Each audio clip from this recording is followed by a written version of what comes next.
Bien, chers invités, chers diamants, nous avons ce soir, et nous avons l'honneur ce soir de recevoir une personne exceptionnelle. Cette personne est formatrice en libération énergétique. Elle est auteure conférencière. Elle s'est révélée également suite à un long chemin de résilience et de guérison du deuil. Elle a pour citation « Et si nos épreuves étaient des coups de tonnerre pour nous réveiller, monter en conscience et aller à l'essentiel ». Donc, cette citation m'a beaucoup interpellé. Elle est également psychothérapeute en gestalt et en analyse jungienne. Elle a un parcours, bien entendu, de plusieurs années qui ont été consacrées à l'éveil de conscience. Pour elle, la véritable force consiste non pas à se protéger ou à attaquer, mais à marcher le cœur ouvert sur le chemin de la réalisation de l'être. Elle est également facilitatrice certifiée Access Consciousness, processus corporel, aventure d'être soi et Access Bar. Et à travers différentes émissions à radio, télé auxquelles elle a assisté, quand on lui demande quelle est la méthode dans laquelle elle puisse contribuer à la transformation, eh bien, elle dit « Tout ce que je sais, c'est la vie qui me l'a appris ». Pour avoir eu la joie de la rencontrer et échanger avec elle pendant quelques temps, depuis quelques mois, c'est une personne très authentique, une personne bienveillante aussi, une personne également qui a beaucoup de profondeur dans son âme, dans ses dires aussi. On dit que c'est une personne qui réveille les endormis à leur propre savoir. J'aime aussi cette expression. Eh bien, c'est une personne qui casse les schémas, qui brise les dogmes, qui fait sauter les chaînes, qui va nous faire sauter des chaînes ce soir aussi, et qui remet en cause les croyances limitantes avec comme objectif d'amener l'ensemble de l'assistance à retrouver cette capacité ou cette potentialité et d'aller au-delà de ces croyances, de ces conditionnements qu'on traîne avec nous. Elle est parmi nous ce soir, comme l'invitée spéciale du Cercle des Diamants. Et elle nous interpellera sur une thématique percutante qui est faire de sa vie un chef-d'œuvre. Oui, effectivement, très percutante comme thématique, faire de sa vie un chef-d'œuvre. Chers invités, chers diamants, nous avons le plaisir et l'honneur d'inviter ce soir et à qui nous souhaitons la bienvenue à Mina Compagnon. Bonsoir Mina. Ben bonsoir, oh là là, quelle belle présentation, dis donc. J'apprécie beaucoup parce que tu as bien résumé, je trouve, ce qui m'anime, c'est-à-dire permettre à chacun de retrouver son propre pouvoir, de trouver sa splendeur, pas dans quelque chose d'égotique, hein, pas dans quelque chose de prétentieux, mais dans ce qui est notre nature profonde, c'est-à-dire être cet être que nous sommes au plus profond de nous et surtout l'être en se désidentifiant de notre mental, parce que en fait le grand piège à mon sens c'est d'avoir mis le mental au-dessus de nous, au-dessus de notre tête comme le capitaine de notre navire, alors que le mental c'est un serviteur pour ce voyage sur la planète Terre. Voilà. Et puis aussi, je pense que une de nos faiblesses, mais ça c'est parce que culturellement, je pense que quelque part, c'est pas quelque chose qu'on dit volontiers, notamment aux enfants, mais nous ne sommes pas uniquement notre corps, nos émotions, nos pensées, etc. Et donc, comment est-ce qu'on pourrait faire de sa vie le chef-d'œuvre qu'elle est? Parce que le titre, j'ai donné « Faire de sa vie un chef-d'œuvre » parce que c'est plus facile. Mais je crois que finalement, ce que je pourrais dire plutôt, c'est comment laisser la vie créer son chef-d'œuvre à travers nous. Et ça, pour moi, c'est waouh, quoi. Comment laisser la vie créer son chef-d'œuvre à travers nous afin que nous en soyons l'émanation. Donc, d'une certaine façon, on pourrait dire qu'il n'y a rien à faire. Mais c'est peut-être ça, justement, le plus difficile. Parce que ne rien avoir à faire, ça veut dire lâcher les dogmes, hein, justement, les conditionnements, les endoctrinements, la domestication, j'ai envie de dire même, tout ce qu'on nous a appris, hein, d'une façon même parfois péremptoire. Hein. On nous a surtout appris aussi à pas penser par nous-mêmes, hein, mais à croire ceux qui savent. Et pour moi, mon cheminement aujourd'hui, parce que bien sûr, il n'a pas été toujours comme ça, mais aujourd'hui, mon cheminement et ma prise de conscience, c'est que moins nous allons contrôler notre vie et plus elle va pouvoir devenir le chef-d'œuvre qu'elle est ou qu'elle peut être si on s'abandonne au flux et au courant de cette vie. Alors évidemment, encore une fois, c'est pas du tout ce qu'on nous a appris. Et je sais que pour beaucoup de personnes, c'est pas évident d'entendre t'as plus rien à faire ou lâche, hein, ne contrôle plus, abandonne-toi à ce qui se passe et puis surfe sur la vague. Parce qu'au fond, c'est ça.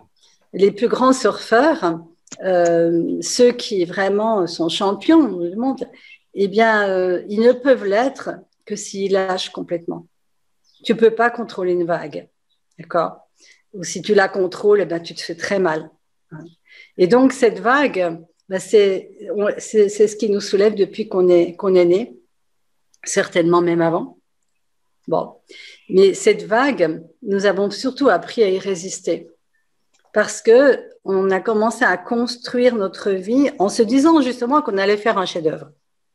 Tout le monde a envie de ça, hein, de créer quelque chose, l'ambition, avoir des objectifs, voilà. Mais bien la plupart du temps, ces objectifs, est-ce qu'ils sont animés par un élan intérieur, par une joie, par un enthousiasme, hein, qui est le moteur en fait justement de ce chef-d'œuvre, ou est-ce que c'est porté par des il faut pas, ou par oui mais là il y a vraiment un créneau, tu sais, là tu sais que tu pourras faire quelque chose de bien, et donc par des guidances extérieures qui nous amènent à adopter ce point de vue qu'une chose est bien et l'autre ne l'est pas, et puis surtout qu'il faut que ça soit sécurisé.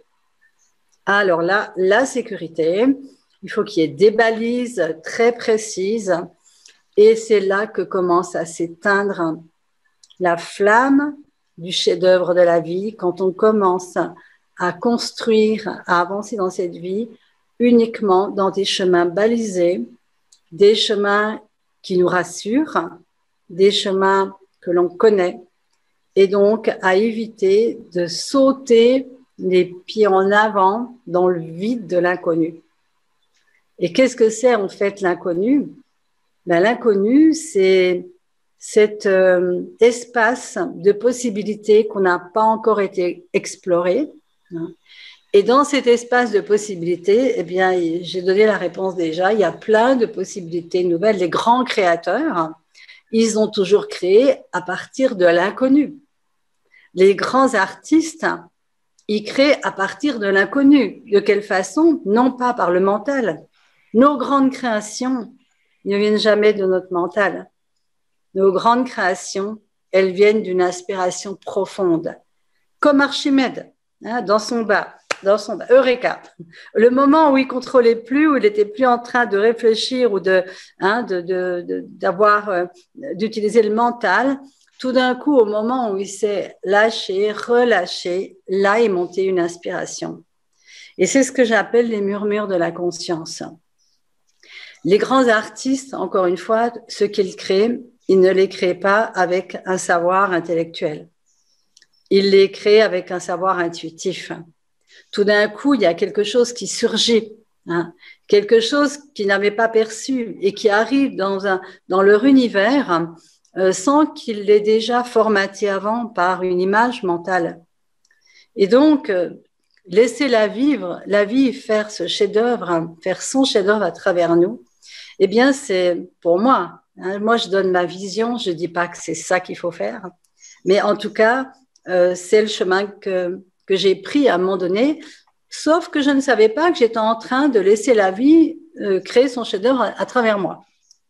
C'est-à-dire que je l'ai fait à l'envers, c'est-à-dire qu'à un moment donné, hein, quand tu dis il y a des fois des épreuves qui nous obligent, à tomber par terre, finalement. Et quand on tombe par terre, qu'est-ce qui se passe? On n'a plus rien à quoi se raccrocher. Mais en même temps, les gens ont peur de ça, mais je me suis rendu compte, c'est que c'est le moment le plus fabuleux pour révéler réellement qui nous sommes. Parce que c'est le moment où on lâche tout ce qu'on sait. On ne sait plus rien quand on est KO. On ne sait plus rien. On ne sait plus à quoi s'en remettre. On n'a plus de balises. On est là. Bon, voilà. Et c'est ce moment où tout d'un coup, bon, allez, de toute façon, je m'en fous. J'ai plus rien à perdre. Et c'est dans ce moment-là, quand on lâche tout, que la vie, enfin, peut nous remplir. Et quand je dis la vie, je pourrais dire la source, je pourrais dire la conscience, je pourrais dire l'univers, je pourrais dire tous les mots qui sont tellement, qui représentent ce qui est plus grand que nous énergétiquement encore que pas plus grand que nous, parce que nous sommes cette source aussi, mais plus grand que ce à quoi on a eu accès jusqu'à présent. Et là, c'est là que la magie va commencer à opérer. C'est-à-dire que dans cette absence de contrôle, tout d'un coup, il y a une espèce de mouvance, de vivance qui commence à circuler en soi et puis qui va amener une guidance. Alors, qu'est-ce que j'appelle la guidance? Ben, c'est quand je commence de plus en plus à faire confiance au murmure de la conscience. C'est-à-dire ces moments où l'intuition arrive d'une façon fulgurante. Et l'intuition, c'est pas quelque chose de mental, c'est quelque chose même qui est pas logique du tout. Je dirais même qui est souvent très illogique. Et on a toujours de l'intuition. Sauf que quand le mental est extrêmement puissant, on ne l'écoute plus et on ne l'entend pas. C'est pour ça qu'à un certain niveau, les grandes épreuves, ce qu'on est en train de vivre en ce moment, par exemple, est une grande épreuve pour beaucoup de gens qui perdent tous les repères. Mais j'ai envie de leur dire aussi, c'est votre chance de créer quelque chose de nouveau, de rebondir sur une nouvelle réalité que vous n'aviez pas encore créée jusqu'à présent. Parce que de toute façon, il n'y a pas d'autre choix que de créer autre chose. Les personnes qui disent, moi, il faut revenir en arrière, avant, c'est fini, avant n'existe plus. De toute façon, avant n'a jamais existé, il n'existe que dans notre tête. La seule chose qui existe vraiment, c'est tout de suite, c'est maintenant. Et dans ce moment présent, parfois, qu'on peut être amené à être obligé de vivre parce que, eh bien, on ne sait plus à quoi s'accrocher. Donc, hier, on s'est oublié. Demain, alors là, on n'a aucune idée de ce que ce sera. Je dirais que c'est la plus grande chance parce que c'est là que toute notre énergie, elle va être concentrée dans ici, tout de suite, maintenant. Et c'est ici, tout de suite, maintenant. Si on résiste à ce qui est en train de se passer dans nos vies, qu'est-ce qui va se passer? C'est la souffrance va commencer parce que la souffrance est essentiellement une manifestation de la résistance. Et puis, si on résiste, on va même faire persister en fait la problématique parce qu'il y a une loi vibratoire qui est tout ce à quoi on résiste persiste. Donc, chaque fois que vous êtes en train de ruminer des choses qui ne vont pas, etc., on le crée, on le crée, on le crée. Alors, est-ce que ça veut dire d'être dans le déni? Non, ça ne veut pas dire d'être dans le déni. Mais il y a une chose qu'on oublie, c'est qu'on a le choix de regarder ailleurs. Et bien souvent, ces murmures de la conscience qui peuvent venir justement nous éclairer dans ce qu'on est en train de vivre et nous donner d'autres possibilités vont nous amener des synchronicités. On a tous vu ça. La synchronicité, c'est un mot de Jung. C'est un terme que Jung a créé pour parler du hasard ou pour parler des coïncidences. Là, je vous rappelle quand même qu'Einstein, le plus grand des physiciens, disait le hasard, c'est Dieu qui voyage incognito. Et à la fin de sa vie, d'ailleurs, il a dit, c'est clair qu'il y a quelque chose de plus grand que tout qui mène ce monde. Et je voudrais dire aussi une chose, c'est que quand on est guidé depuis tout petit par le mental et puis par la façon dont on doit vivre, eh bien, il y a quelque chose qu'on oublie et qu'on ne focalise pas, c'est de regarder autour de nous et de s'émerveiller. La vie en elle-même est un émerveillement, est un miracle. Je ne sais même pas comment, à notre époque, il pourrait y avoir encore des personnes qui parlent du hasard.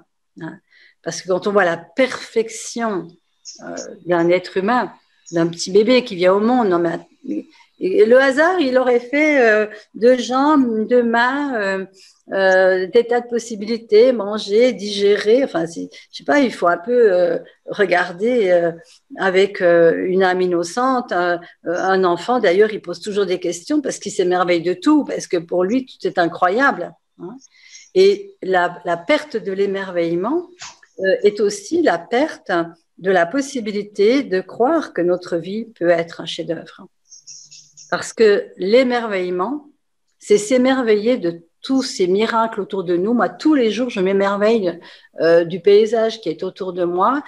Quand je vois les arbres, quand je vois la vie qui s'arrête en hiver et puis on fait rien, puis tout d'un coup, ça repart, je me dis, waouh, mais cette magie qui sous-tend le monde, mais c'est quand même incroyable. Il n'y a pas si longtemps, il n'y avait aucune feuille sur les arbres, le sol était sec, et puis là, il n'y a plus que de l'exubérance. En fait, qu'est-ce qui s'est passé? La Terre, elle ne résiste pas aux saisons et au climat. Et la vie a fait son chef-d'œuvre à travers elle. La nature nous le montre, ça. Quelle différence entre nous et la nature? C'est que nous avons un mental qui veut tout contrôler et qui pense qu'il est le chef du monde. Mais regardez, la nature, elle est aussi à notre image.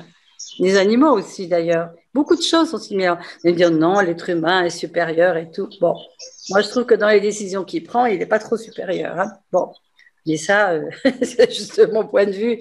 Amener une planète à l'agonie, hein, la polluer, lui mettre des pesticides pour qu'ensuite on mange les aliments qui sont bourrés de pesticides et puis qu'après on s'étonne qu'on est tous malades.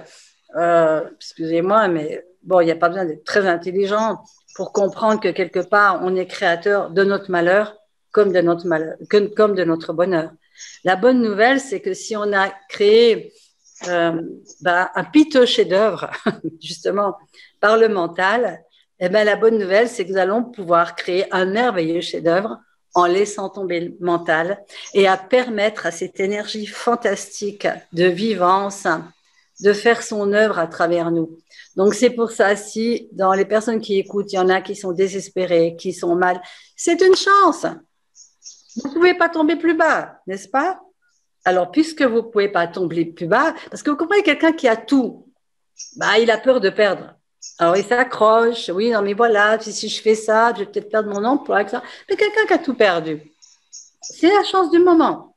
Quelqu'un qui perd plein de choses, il n'a plus rien à perdre. Et quand tu n'as plus rien à perdre, tu te dis, bon, pourquoi pas m'ouvrir à ça? Pourquoi pas m'ouvrir? Et puis, de toute façon, tout ce que j'ai fait avec ma tête, ça n'a pas marché. Eh bien, je vais faire sans la tête maintenant. Allez, je vais faire l'expérience. Faisons l'expérience pendant 8 jours de ne plus faire les choses que j'ai apprises et que je crois qu'ils sont vraies, même si elles me portent du malheur, si elles me créent des choses terribles, hein, parce qu'on a tendance à oublier cette loi vibratoire que maintenant on ne peut plus nier, c'est pas moi qui l'invente, la physique quantique le dit sans arrêt. Nous sommes des êtres vibratoires. Qu'est-ce que ça veut dire? Ça veut dire ce que disait Einstein. Tu envoies une vibration dans l'univers, tu reçois une vibration similaire. Tu reçois une vibration par un événement, par une personne, par une synchronicité, etc. Donc, quelque part, si nous sommes capables d'avoir créé, comme je disais, un piteux chef-d'œuvre de notre vie, nous pouvons aujourd'hui, rien n'est trop tard, faire un nouveau choix qui est comment je peux faire que ma vie soit un chef-d'œuvre et qu'est-ce qui me permettrait, quels sont les changements que je dois opérer maintenant, hein, quels sont les nouveaux choix que je dois prendre pour que quelque chose de différent émerge, qui soit de la splendeur, qui soit de la joie, qui soit de la créativité, que personne encore peut-être n'a imaginé, ou que moi-même en tout cas je n'ai jamais imaginé. Et qu'est-ce qui se passe? C'est que justement j'envoie une vibration différente dans l'univers. Avant, j'emmenais cette vibration, oui, je suis malheureuse, ça va pas, c'est horrible, je suis la personne la plus malheureuse de ma vie. Et évidemment, la vibration qui revient, ben, ça confirme, et vous rencontrez des gens qui vous font du mal. Bon, voilà, comment dire, c'est la prison. C'est la prison de l'inconscience de ceux qui n'ont pas pigé que nous sommes créateurs à 100% de notre réalité et que nous ne sommes pas les victimes de notre réalité. Alors vous allez me dire, oh, mais c'est pas possible, c'est horrible, pourquoi tu dis ça? Il m'est arrivé tellement de choses, j'ai été abusée. Non, j'ai pas créé ça. Inconsciemment, si.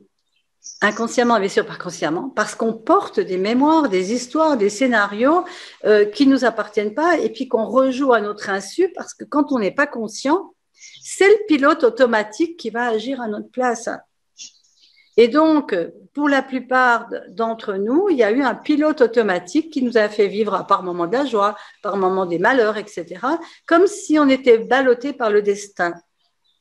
En réalité, moi, ce que j'ai découvert, c'est si on devient conscient, qu'est-ce que ça veut dire devenir conscient? C'est-à-dire que si tout d'un coup, on comprend qu'on fait partie d'un grand tout, d'une vibration, d'une énergie qu'on peut appeler la source. Il n'y a pas besoin d'être dans une religion pour adhérer à tout ça. J'ai même envie de dire que je vais plus loin que ça. Libérons-nous des religions. Alors, je sais qu'il y a peut-être des personnes ici qui ont peut-être une religion auquel elles tiennent.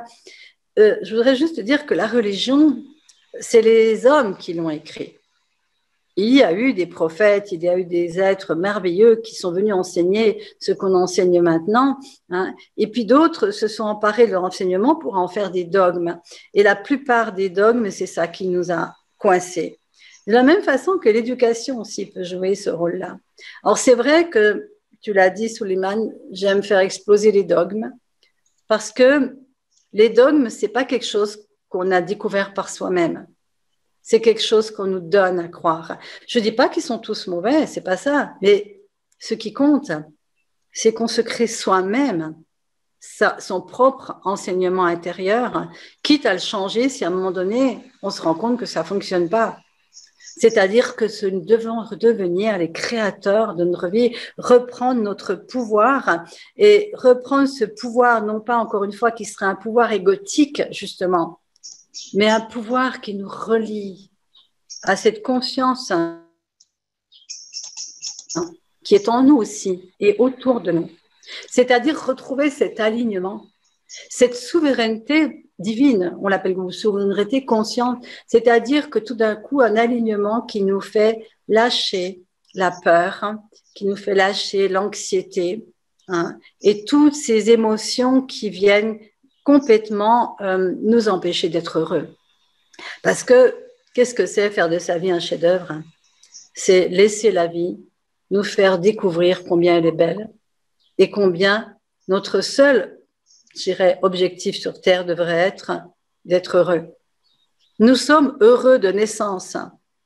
Nous sommes divins de naissance. Mais quelque part, quelque chose au fur et à mesure, regardez les enfants. Mon Dieu, mais les enfants, c'est comme la nature. Quand tu vois un enfant, tu as tout compris l'enseignement. L'enfant, il naît. D'abord, il a l'intuition. Il ne va pas vers n'importe quelle personne. Il y en a, il ne va jamais leur dire bonjour. Bon. Pourquoi? Ce n'est pas parce qu'ils les connaissent. C'est parce que vibratoirement, il y a quelque chose qui ne joue pas pour eux. Ce n'est pas que la personne n'est pas bien, mais dans l'instant présent, l'enfant n'a pas envie d'aller là. Peut-être ça peut être une personne juste qui est très triste, qui est déprimée ou qui est en colère. Et lui, ce n'est pas du tout son truc. L'enfant, il va vers ce qui est heureux, joyeux. L'enfant, il va toujours vers le rire. Des fois, il pleure 5 minutes. Ah oui, parce qu'il ne refoule rien. Le tout petit, il ne refoule aucune émotion. L'émotion, c'est comme un nuage, ça te traverse puis ça s'en va. Mais il va toujours aller là où c'est gai, où c'est joyeux, là où il y a de l'amour, il fait des câlins. Mais c'est ça, si vous voulez savoir ce que c'est que le chef-d'œuvre, mais c'est ça.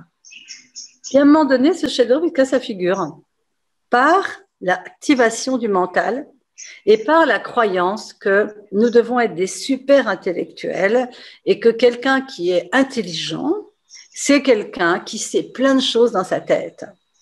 Or, d'avoir accompagné tellement de gens depuis des années, je peux vous dire que c'est pas vrai.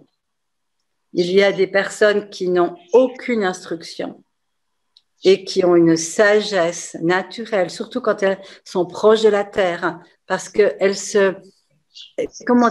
elles apprennent avec la terre. elles apprennent la loi des saisons, elles apprennent tout ça. Et finalement, elles ont développé peut-être pas effectivement des connaissances intellectuelles, mais des connaissances intuitives. Et ça leur confère finalement une sorte de sagesse. Je voyais dernièrement, j'ai créé un potager en permaculture et le garçon qui vient m'aider, il m'apprend des choses finalement que mes grands-parents savaient. Je me souviens qu'on mettait telle plante pour permettre qu'il n'y ait pas tel insecte qui vienne. Enfin, tout est déjà étudié dans la nature. Mais ça, c'est quelque chose qui a été totalement perdu parce qu'on a donné notre pouvoir à des diagnostics, j'ai envie de dire. Alors, aussi bien les diagnostics médicaux, hein, d'ailleurs, on a perdu notre pouvoir de connaître notre corps, de savoir qu'est-ce qui est bon pour lui, hein, de lui parler, tout simplement, parce que c'est quand même notre véhicule pour un très court chemin sur Terre. Et donc, ne pas écouter son corps, mais écouter ce que d'autres disent qu'on doit faire, ça, c'est déjà une perte de pouvoir. Ça commence comme ça. Mais tout commence comme ça. C'est-à-dire que là, maintenant, ce que je voudrais inviter, c'est à retrouver notre pouvoir et d'oser dire non, je ne suis pas d'accord avec ça, ce n'est pas mon chemin. C'est même pas qu'on a besoin d'être d'accord ou pas d'accord, hein, finalement. On n'a pas besoin. Mais juste, moi, ça joue pas pour moi. Qu'est-ce que je perçois? Puis tout d'un coup, moi, je parle des murmures de la conscience, c'est un peu Jiminy Cricket, là. Vous savez, la petite conscience de Pinocchio, et qui lui dit plein de choses, et Pinocchio l'écoute ou l'écoute pas. Ben, nous, on a tous un Jiminy Cricket à l'oreille. Et il est là, puis il te dit, va à gauche. Puis toi, tu es là. C'est quoi ce truc? Je ne vais pas à la gauche. Ça n'a pas de sens. Va à gauche. Il n'écoute pas. On n'écoute pas. Vous savez, c'est comme le GPS, quoi. Hein, quand le GPS, il vous dit de sortir sur l'autoroute, puis vous dites non, mais ça ne va pas, je ne vais pas sortir et je suis bientôt arrivé. Et tu ne l'écoutes pas, et puis 1 kilomètre plus tard, il y a un bouchon de 30 kilomètres. C'est un petit peu pareil. Si on voulait comparer, c'est que la conscience, c'est ce GPS qui nous souffle des indications à l'oreille, mais qui ne sont pas logiques. Et c'est pour ça qu'on ne veut pas les suivre. Et alors, l'invitation, c'est que ne soyez pas logiques, soyez fous. Soyez fous de la folie de la vie. Mais soyez fous et folles, pas oublier les dames, de la folie de la vie. Parce que c'est cette folie intérieure, cet enthousiasme. On a tous, quelque part, la possibilité d'être le chef-d'œuvre de notre vie. Nous sommes le chef-d'œuvre de notre vie. Personne ne peut l'être à notre place. Ça, c'est pas possible. Mais le problème, encore une fois, c'est est-ce que je vais oser faire quelque chose que j'aurais jamais imaginé? Ah non, ça, j'ai pas entendu, j'ai pas appris, je veux pas y aller. Non, j'ai peur. Non, je vais aller uniquement là où je connais. Et là où je connais, et là où on connaît, eh bien, c'est le mur. C'est ce qui se passe en ce moment sur la planète. C'est-à-dire que ce qui est vrai pour nous au niveau individuel l'est au niveau collectif. Et pourquoi j'ai tant de joie de partager ça? Parce que je sais que, vous savez, j'ai été militante, à un moment donné, j'ai fait de la politique, écologiste, tout ça. Puis un jour, je me suis dit, en fait, la vraie politique, c'est celle de se transformer totalement. Et c'est même pas se transformer, c'est revenir à notre source. Parce qu'un jour, quelqu'un m'a dit, ah oui, tu fais du développement personnel. Ben non, c'est pas du développement personnel. Vous savez pourquoi? Parce qu'on n'a pas à se développer. On est déjà entier et parfait comme nous sommes. Nous n'avons pas à nous développer. Nous avons absolument tout. Nous sommes tout.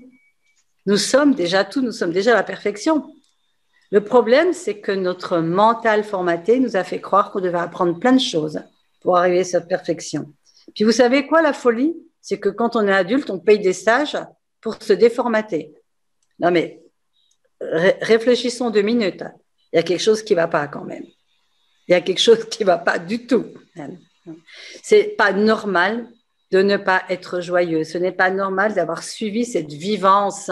Ce n'est pas normal d'être compétent, d'avoir des possibilités, de jouir de cette vie. Ça ne va. Ça, j'entends souvent des gens spirituels ou enfin dans des milieux de développement personnel justement dire oui, non, il faut être simple, il faut être humble, il faut retourner à la charrue, voilà, et puis surtout pas d'argent, etc. Mais pourquoi?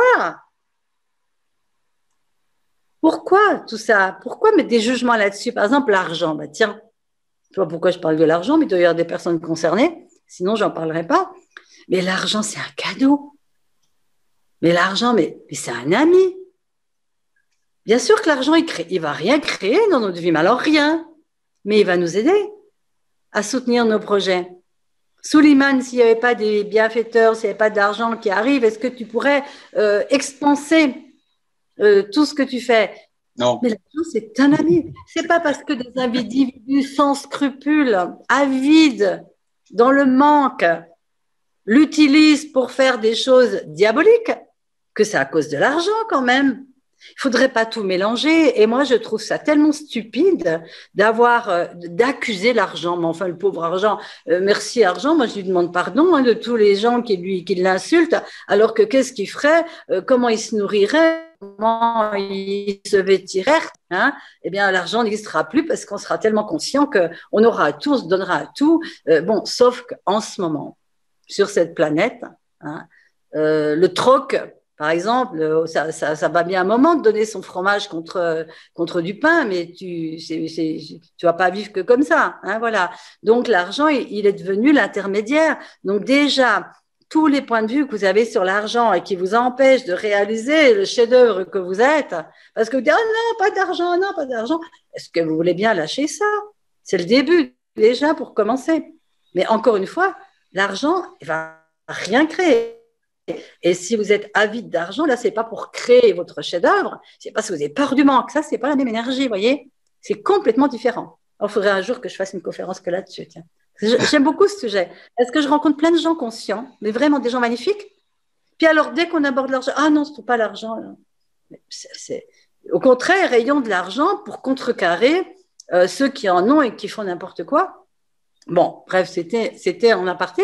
Mais en attendant, oui, parce que, en fait, l'argent, il n'y a pas à souffrir pour l'avoir. Si votre projet de vie, si votre enthousiasme, si cette inspiration d'aller quelque part monte, et l'argent arrive tout de suite. Le problème, c'est qu'on n'en veut pas. Donc, le problème n'est pas de l'argent et de ne pas en avoir. Le problème, c'est de l'accueillir, de l'accepter, de le recevoir et de dire « Oh, merci !» quand il arrive des fois d'endroits tellement bizarres. Donc, ça, c'est la première chose et je trouve que tous les entrepreneurs créatifs, conscients, qui commencent à s'éveiller et à se dire « mais moi aussi, je peux créer quelque chose de différent dans cette vie, s'il vous plaît, accueillez l'argent comme un ami. » Et si vous l'accueillez comme un ami, il va venir. Hein. Voilà. La deuxième chose aussi, c'est d'accepter vraiment d'aller dans des voies qui ne sont pas du tout habituelles. Tous les grands chefs-d'œuvre, quand ils sont arrivés pour la première fois, que ça soit Beethoven, Chopin, Jules Verne, le visionnaire, ça c'était pas du connu, hein, voilà, Léonard de Vinci, ils l'ont reçu comment? Par la connexion, je veux dire divine, voilà. Par la source, par l'inspiration de quelque chose qui est déjà en nous, est tellement grand et qui ne demande qu'à nous soutenir, à nous élever, à nous faire semer des graines dans le monde pour que les fleurs poussent, parce que ce monde est un jardin. Et nous sommes tous des graines de fleurs. Combien de graines fleurissent? Elles fleurissent pas parce qu'elles se sont mis un couvercle en verre avec plein d'interdits. Oh non, je peux pas, je vais pas y arriver, je vais avoir l'air prétentieuse. Oh, pour qui je me prends quand même de vouloir être vue? Ah ben oui, parce que là, il y a ça aussi. C'est vous, si vous faites un chef-d'œuvre, bah, c'est pas pour le cacher. Trop de personnes mélangent, comprennent à l'envers, à mon sens, que le chef-d'œuvre de notre vie, c'est juste rayonner ce bonheur d'être et qu'il n'y a rien d'égotique à ça.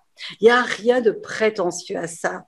Il y a juste que vous êtes là et vous sentez que vous êtes poussé par cette inspiration et que, évidemment, cette joie, cet enthousiasme, c'est un moteur tellement puissant que vous avez l'impression que rien ne peut vous arrêter.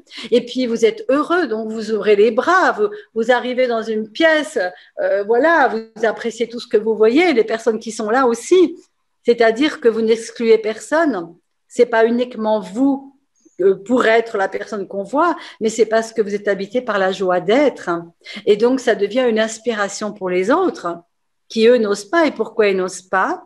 Pourquoi nous n'arrivons pas à être le chef-d'œuvre dans notre vie? Parce que si vous devenez le chef-d'œuvre de votre vie, vous allez être tellement lumineux que tout le monde va vous voir.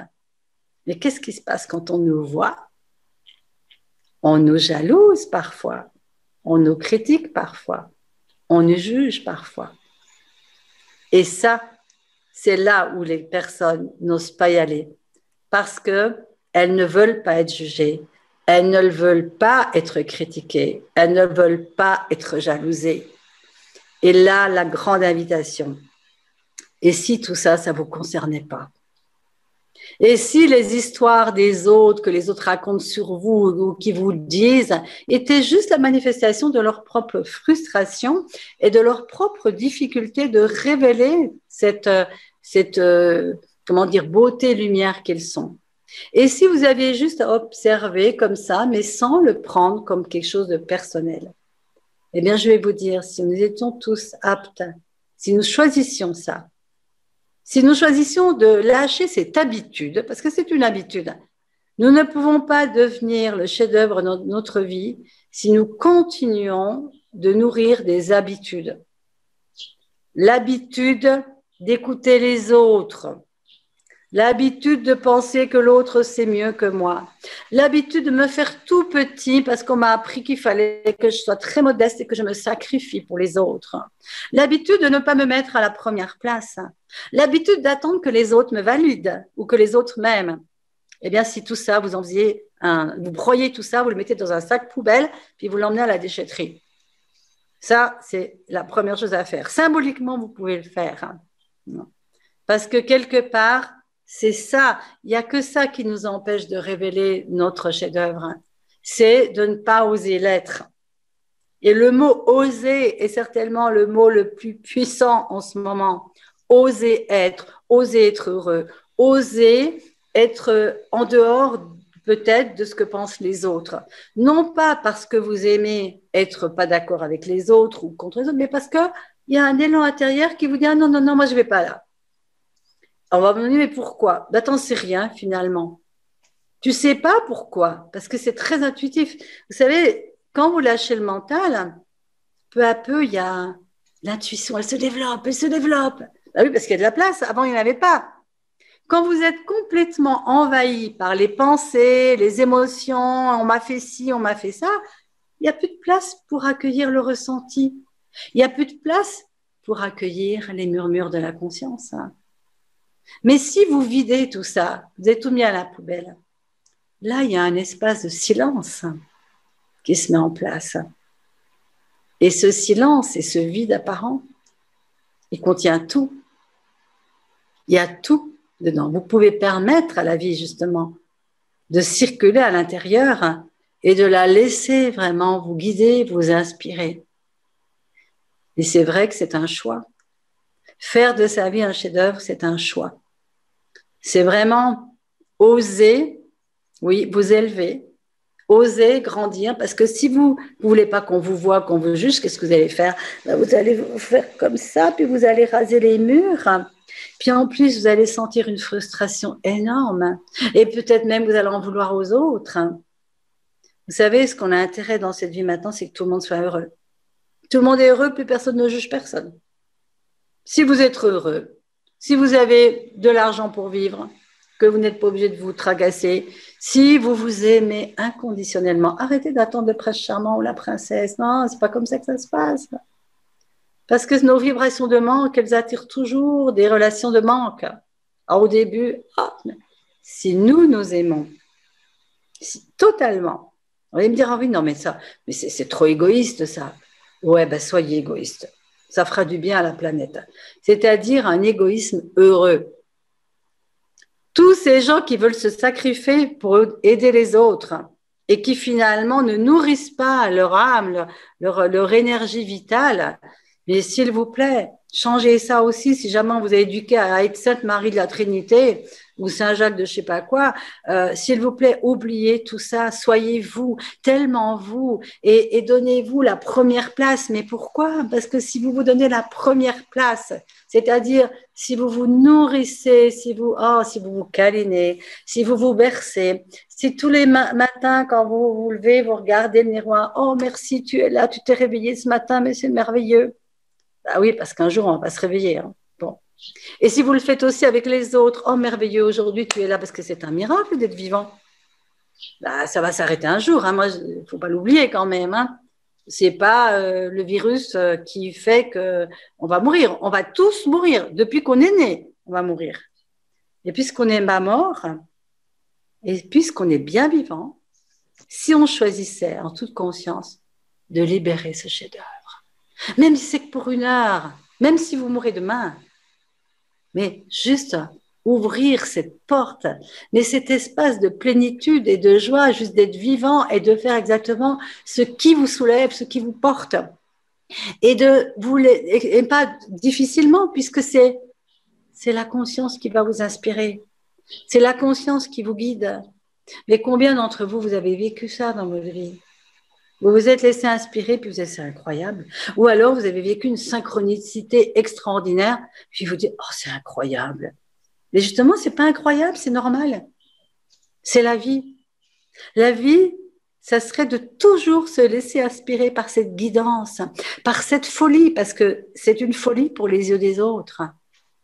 Vous savez, une grande partie de l'humanité n'est pas vivante. Vous le savez. Il n'y a que des morts vivants dans beaucoup d'endroits. Pourquoi? Parce qu'ils ont peur de mourir. Non, vous avez vu la logique? Je meurs pendant que je suis vivant parce que comme ça, je ne mourrai pas. Et si on pouvait être heureux pendant qu'on est vivant et comme ça, quand on meurt, on est heureux. Voilà. Rien ne va nous protéger de la mort. Et on ne sait même pas à quel moment. Mais si la mort, c'est juste d'abord déposer son costume, parce que mon corps, c'est un costume. Voilà. Qu'est-ce qu'il y a de si horrible? Quand tu n'as plus peur de la mort, tu es libre. Mais tu es complètement libre. Quand tu n'as plus peur de la mort, tu ne te protèges pas, tu n'es pas en train de tout contrôler, tu ne regardes pas à gauche, à droite, tu n'as pas des armes partout. Quand tu n'as plus peur de la mort, c'est la vie qui te soulève. Et vous savez très bien d'ailleurs qu'il y a des gens, ils vont mourir avec un virus, puis d'autres, ils vont mourir en sortant de chez eux, en glissant sur une peau de banane. Bon. Vous savez, la mort, elle vient nous chercher quand c'est l'heure aussi. Hein. Voilà. Moi, j'ai toujours entendu mes grands-parents dire ça et pourtant, ils ne croyaient à rien du tout. Hein. Et je me souviens que mon père, peu de temps avant sa mort, il l'avait donc pressenti puisqu'il m'a dit « quand c'est l'heure, c'est l'heure ». Je l'avais regardé, j'étais jeune à l'époque. Ben oui, c'était l'heure. Voilà. Donc déjà, si nous lâchions cette peur et si nous pouvions enfin devenir des vivants sur Terre, heureux, joyeux, qui rigolent, même si les autres, ils vous jugent, ils vous montrent du doigt. Parce que c'est ça, pourquoi on n'arrive pas à laisser ce chef-d'œuvre émerger? Mais parce qu'évidemment, il y en a qui vont avoir envie de faire comme vous. Ils vont dire, waouh, elle ose. C'est là que dans ce sens-là, soyons des inspirations pour les autres, mais pour ceux qui sont prêts. Mais ceux qui ne sont pas prêts, vous ne pouvez pas faire pousser une fleur en tirant dessus. Les gens qui ne sont pas prêts à être heureux, ils ne sont pas prêts à être heureux. Vous savez très bien que le bonheur, il ne dépend pas des circonstances extérieures. Il y a des gens qui vivent des choses horribles et puis qui sont heureux. Et puis il y en a, ils ont tout, puis ils portent leur misère. Donc, si nous arrêtions aussi d'aller chercher à l'extérieur, quand j'aurai ça, je serai heureux, quand j'aurai ceci et cela. En fait, le chef-d'œuvre de la vie, c'est d'être du bonheur sur pattes. C'est d'aimer cette vie. C'est de la célébrer. Et même si quelque chose arrive, attendez, ça ne veut pas dire qu'il ne va rien nous arriver. Moi, vous savez, les gens me disent, ah, mais toi, tu es toujours heureuse. Je développe cet art-là parce que je préfère être heureuse que malheureuse, d'accord? Mais moi aussi, il m'arrive des trucs qui ne sont pas forcément faciles parce que la vie, mais c'est ça. La vie, c'est apprendre à marcher, il y a quelque chose qui arrive, une épreuve, ok, ben, faut poser la question à l'univers. Comment je fais pour traverser ça? Au lieu de vouloir faire avec ce qu'on connaît avec notre tête. Puis tout d'un coup, tu as une aide qui arrive, tu ne sais pas comment elle est arrivée. En fait, tout le temps, nous sommes accompagnés. Et les gens ils disent, oh, mais il faudrait qu'il n'y ait aucun problème. Mais non, les problèmes, c'est aussi ce qui nous fait évoluer, ce qui nous fait maturer, ce qui nous amène des prises de conscience. Moi, si je devais faire le bilan de ma vie, j'ai dépassé quand même les 60 ans maintenant, depuis un petit moment. Mais je me dis, mais j'aurais pas tenu ce langage-là quand j'avais 20 ou 30 ans. Parce que tu te rends compte au fur et à mesure des années que tout ce qu'on nommait épreuve ou malchance, ben finalement, ça avait été des super tremplins pour découvrir combien nous ne sommes pas tout seuls et que nous avons plus de ressources qu'on imagine et plus de force aussi à l'intérieur qu'on imagine. Donc finalement, il n'y a rien à souhaiter d'autre, juste d'écouter le GPS de la conscience. Et puis de demander, qu'est-ce qui pourrait être encore plus grand dans ma vie? Mais pourquoi on devrait vivre petit? Donnez-moi une explication pour qu'on devrait vivre tout petit dans cette vie. Nous sommes des diamants, voilà, je suis d'accord avec ça. Et qu'est-ce qui permettrait qu'on soit encore plus que des diamants? À la limite, on ne sait pas, quelque chose peut arriver. Hein. Mais révélons, moi si j'ai des diamants que je laisse dans mon tiroir, dans des boîtes, qui va les voir et comment mon diamant il va pouvoir rayonner? Nous devons être le diamant que nous sommes et avoir le courage d'oser l'être parce que de toute façon, c'est normal d'être ce diamant. Donc, notre responsabilité, c'est d'arrêter de cacher tous nos talents, arrêter de cacher notre beauté intérieure, extérieure, arrêter de nous réduire uniquement pour être aimé et apprécié. Mais le secret, et c'est vraiment là-dessus que je base toutes mes formations, quelles qu'elles soient, c'est d'apprendre quelque chose qui est tellement normal, à s'aimer soi-même et à se valider soi-même. Parce que tant qu'on va attendre la validation des autres, hein, eh bien, on n'avancera pas. Parce que même si vous avez le plus beau des projets, tout dépend à qui vous en parlez. Non. Mais il y aura toujours quelqu'un pour vous dire fais gaffe, fais attention, mais non, c'est pas crédible, etc. Non, laisse tomber. Enfin voilà. Donc s'il vous plaît, amenez cet amour en vous parce que vous êtes aimable de nature. Il n'y a rien à faire pour être aimé. Ceux qui vous disent faut que tu changes, faites votre valise et partez. Comment est-ce qu'on peut rester avec des personnes qui ne s'émerveillent pas tous les matins de vous avoir dans votre vie? Comment est-ce qu'on peut rester avec quelqu'un pour lequel on ne s'émerveille pas d'avoir dans notre vie? Posez-vous cette question. La réponse, souvent, ça va être l'habitude. L'habitude est le poison de l'évolution, du changement. Et c'est pour ça que la vie nous amène des gros changements. Ben oui, parce que en fait, tout dans la vie veut nous faire évoluer. Tout veut nous amener à grandir et à pousser. Si on ne veut pas évoluer, ben, il va nous arriver une galette sur la tête. Et c'est comme ça. Et ça peut être souvent une chance incroyable. Combien de gens commencent à faire un cheminement intérieur en ayant une maladie grave, en ayant perdu un être cher, en ayant perdu son travail, un divorce et autres. Parce que la personne qui ronronne dans son petit confort, elle n'a pas forcément envie d'aller regarder qu'est-ce qu'elle pourra avoir de plus grand. Et c'est pour ça que ce n'est pas forcément un cadeau qu'on fait aux gens en les empêchant de tomber au fond, en les empêchant de toucher le vide, le plus rien. Vous savez, on dit souvent, c'est quand on tombe au fond du trou qu'on va pouvoir donner un coup de pied pour remonter. C'est exactement comme l'histoire de la chrysalide. Hein. Si vous aidez la chrysalide qui va devenir papillon hein, en donnant un petit coup de couteau pour qu'elle ne souffre pas en poussant, eh bien, jamais elle va pouvoir ouvrir ses ailes. Et le papillon va mourir. Hein. Laisser la vie faire son chef-d'œuvre en nous, c'est aussi accueillir que les autres doivent aussi laisser leur chef-d'œuvre se révéler. C'est pas à nous de révéler le chef-d'œuvre des autres. Nous avons à révéler notre chef-d'œuvre et nous avons à être une inspiration pour ceux qui croient qu'ils ne vont pas y arriver. C'est ça, en fait. Donc, quand je parlais d'être égoïste, c'est dans ce sens-là. Quand vous êtes égoïste, c'est-à-dire que vous vous centrez sur vos propres possibilités de transformation. Et quand je dis transformation, c'est même pas que vous devez vous transformer, vous devez faire partir tout ce qui n'est pas à vous. Parce que si vous étiez totalement vous dans votre essence, c'est-à-dire si vous étiez débarrassé du mimétisme avec les grands-parents, des mémoires collectives, de l'abus qu'on a pu avoir depuis le début de l'humanité, s'il n'y avait plus tous ces trucs, toutes ces croyances, etc., eh bien, ce qui se révélerait, c'est comme des carapaces qui se sont mis autour de nous, vous voyez, comme un blindage. Ce qui se révélerait, ça serait notre véritable splendeur. Et c'est ce qui se passe quand on se débarrasse des jugements, des points de vue, des croyances, des peurs, des habitudes, de la culpabilité. À un moment donné, tout ça, c'est des carcans, c'est des mensonges qui se sont installés autour de nous, c'est de la glu. Voilà, il y a de la glu sur nous. En fait, laisser le chef-d'œuvre de la vie se révéler, c'est faire partir toute cette glu et pouvoir enfin, hein, quand on a de la glu, on est comme ça, vous voyez, quand tu ôtes la glu, tout d'un coup, tu as tes bras qui s'ouvrent et tu as tes ailes symboliques qui sont en train de se déployer.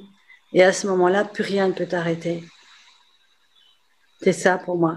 Laisser le chef-d'œuvre de la vie nous traverser, nous soulever.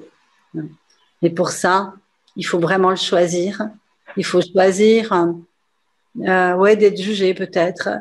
Mais vous savez, je crois que vous le savez vous, certainement, c'est qu'il arrive à un point de non-retour où on ne peut plus se rétrécir. C'est-à-dire c'est tellement fort, cet élan intérieur de grandir, de « Ah, waouh, mais oui, je suis la reine du monde !» Titanic. Enfin, il avait dit c'était le roi. Bon. Vous savez, je me mets des fois sur ma terrasse parce que j'ai une vue incroyable, inimaginable. Et des fois, je suis là, je suis la reine du monde. Et je trouve que c'est super de pouvoir le dire. Dites-le vous-même d'ailleurs. Parce que vous savez, à force de dire les choses belles et puissantes, eh bien, on les inscrit aussi en nous. Et demandez qu'il vous soit donné ce pourquoi vous êtes venu, tout simplement, pour cette incarnation.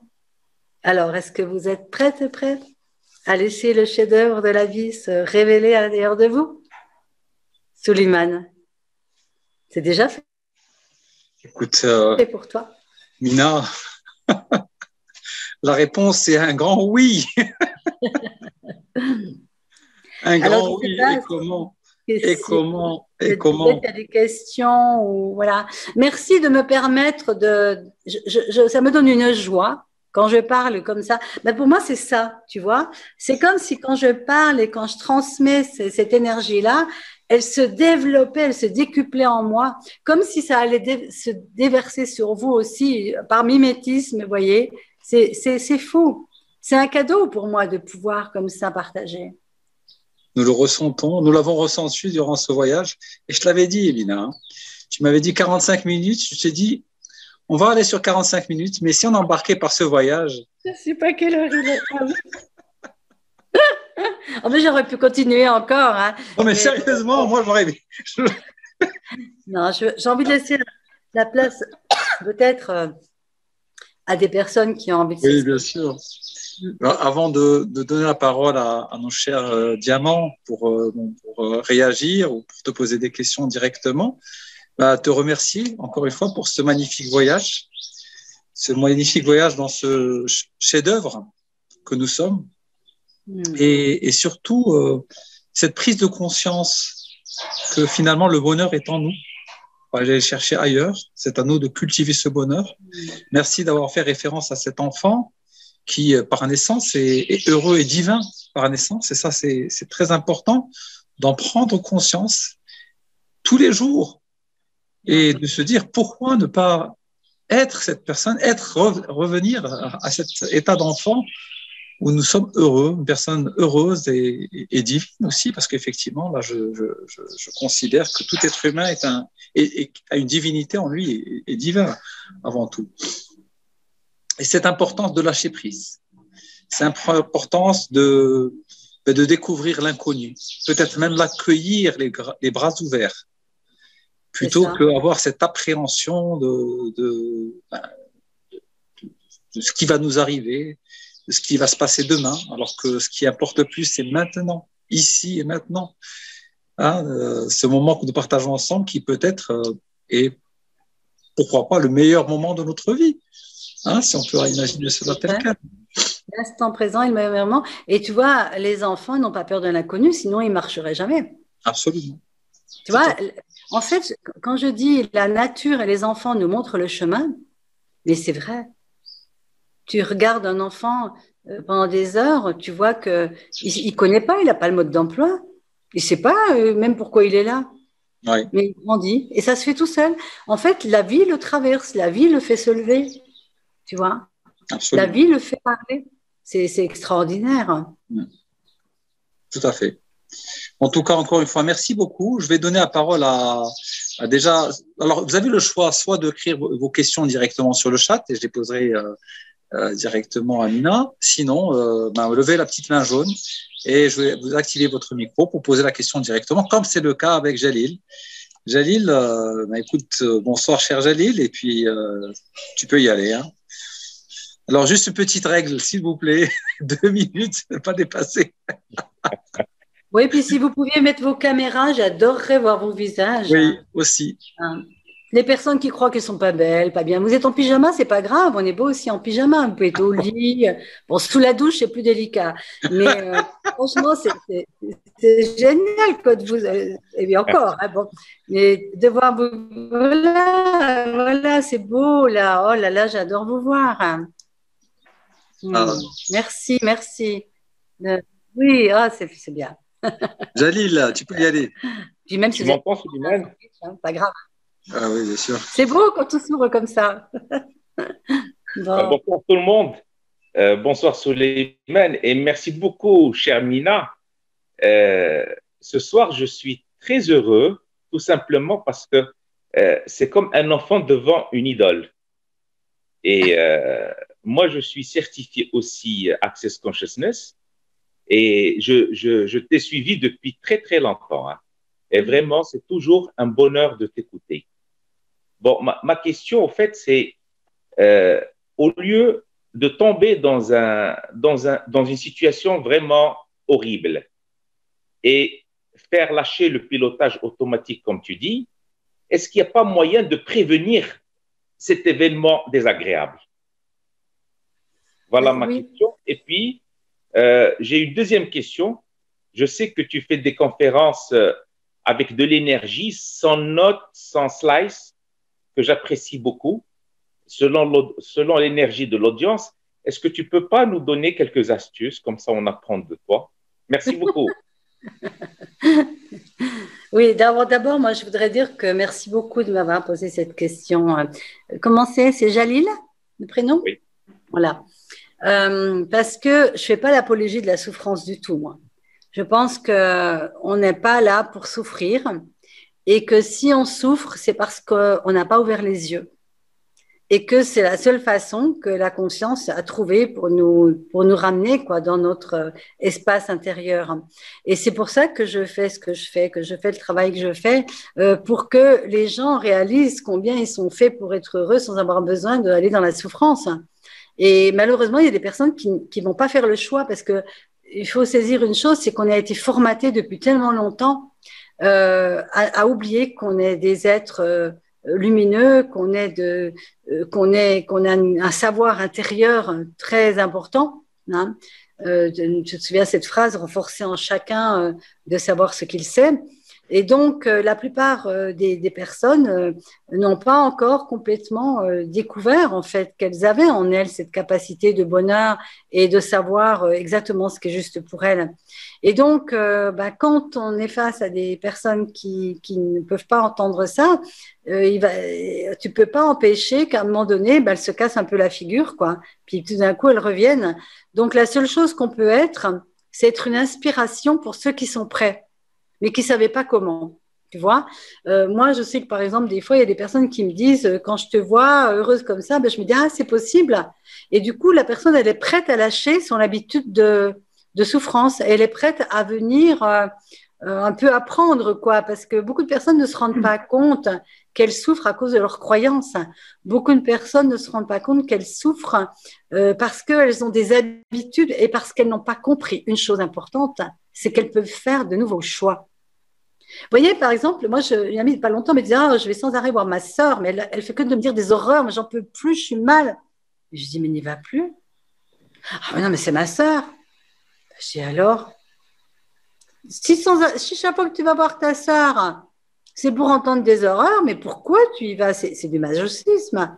Eh bien, elle n'avait pas du tout perçu que c'était un choix possible parce que c'était normal d'aller voir sa sœur. Il y a des moments où il va falloir changer des trucs parce que moi, je ne trouve pas ça normal que ça soit ma sœur ou quelqu'un d'autre qu'on me dise des choses désagréables. Ça, c'est la première chose. Nous devons choisir qui on a envie de voir, qui on a envie de fréquenter. Nous avons à choisir ce qui est vraiment nourrissant pour nous parce que la vie, c'est trop court et que demain, ça sera trop tard. Déjà, c'est la première chose. Donc, je ne fais pas l'apologie de la souffrance, ça c'est clair, au contraire, mais je vois bien qu'il y a des personnes qui ne veulent pas lâcher ça, tu vois. Donc, je ne suis pas là pour ceux qui aiment souffrir, finalement, et je ne les juge pas, parce que je pense que j'étais dans ce cas-là, mais je suis là pour les gens qui sont mûrs à aller dans leur chef-d'œuvre, dans leur souveraineté joyeuse, dans leur souveraineté créative. Parce que là, par contre, je peux guider et donner des outils. Alors, par contre, la deuxième question, c'était comment faire. Alors, moi, je vais te dire un truc, Jalil, c'est que je ne sais pas faire autrement. Une fois, il n'y avait que des médecins dans la salle et je me suis dit, mon mental, oh, mais quand même des médecins, il faut que je prépare. Parce que quand même, il faut quand même que j'ai des ingrédients intellectuels et tout et tout. Et j'ai préparé. C'était d'ailleurs très bien ce que j'avais préparé. Et quand je suis arrivée, que j'ai commencé, c'était horrible. C'était creux, c'était vide. Je n'avais pas d'énergie, j'étais obligée de penser parce que moi, je ne pense pas quand je vous parle. C'est tellement plus facile. Moi, je sais que la conscience, elle parle à travers moi. Non, mais attendez, mais la vie est tellement plus facile quand tu prépares rien, quand tu te jettes dans le vide et que tu te dis, il se passera ce qui se passera, puis j'ai pas besoin d'être parfaite non plus, et j'ai le droit de faire des erreurs, et puis et tout d'un coup, tu es libre, je suis libre, et je n'ai aucune prétention, moi, je sais juste partager ce que je suis et ce qui est en moi, je sais pas faire autrement. Si tu m'invites à faire une conférence avec chapitre 1, chapitre 2, chapitre 3, mais je ne peux pas faire ça. Mais déjà à l'école, on nous faisait faire des rédactions, vous savez, les fameuses rédactions, on nous avait dit, il faut faire d'abord l'introduction, puis premier chapitre, deuxième chapitre. Moi, je ne savais pas faire ça, moi. J'écrivais d'un coup, j'écrivais ce qui venait, puis après, je faisais mes chapitres pour faire plaisir. Vous voyez? Donc, il y a peut-être des personnes qui sont plus faites pour avoir des notes, etc. Moi, je pense que c'est pas forcément mal de faire comme ça. Enfin, je veux dire, mais je sais pas le faire. Je n'ai aucune idée de comment je peux faire autrement. Ce qui me plaît, c'est d'être ce que je suis et pourquoi je peux le faire. Attends, j'ai pas toujours pu. C'est parce que je m'aime et que j'ai de la tolérance pour moi et que je me pardonne si je fais pas ce qu'il faut. Je suis capable de dire un truc qui va pas aussi, c'est possible. Et que voilà, j'ai pas peur de ça. Et puis que j'ai pas peur d'être jugée aussi. Et c'est ça la liberté. Et puisque tout ce que je vous transmets, vous comprenez bien, c'est ce que je vis. Moi, je suis incapable de vous donner de la théorie. Je ne peux pas, je ne sais pas faire ça. Je peux juste témoigner, partager ce qui m'habite et ce que j'ai moi-même transformé. Et peu à peu, j'ai été quelqu'un qui a beaucoup peur de faire des erreurs, qui a beaucoup hésité, je ne m'aimais pas. Oh, j'ai mis tellement longtemps avant de m'aimer.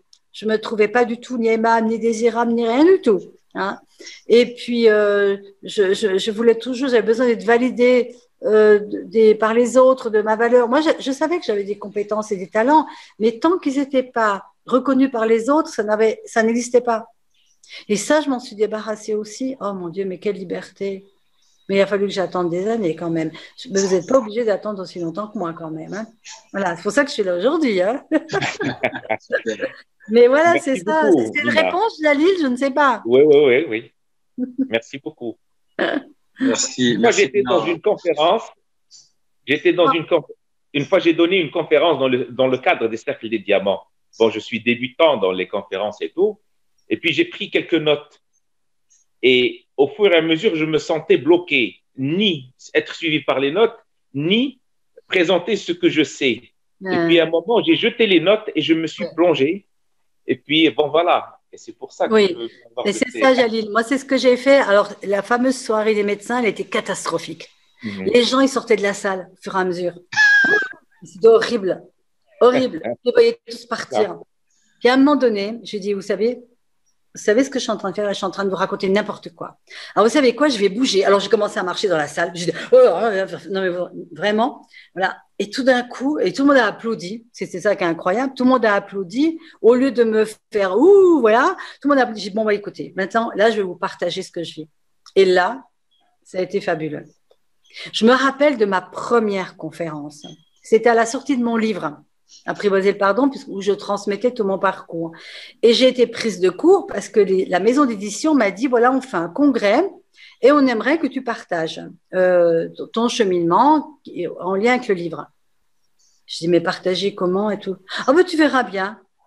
Punaise. Puis moi, je croyais qu'il y allait avoir une vingtaine de personnes. Mon Dieu, 500 personnes dans la salle.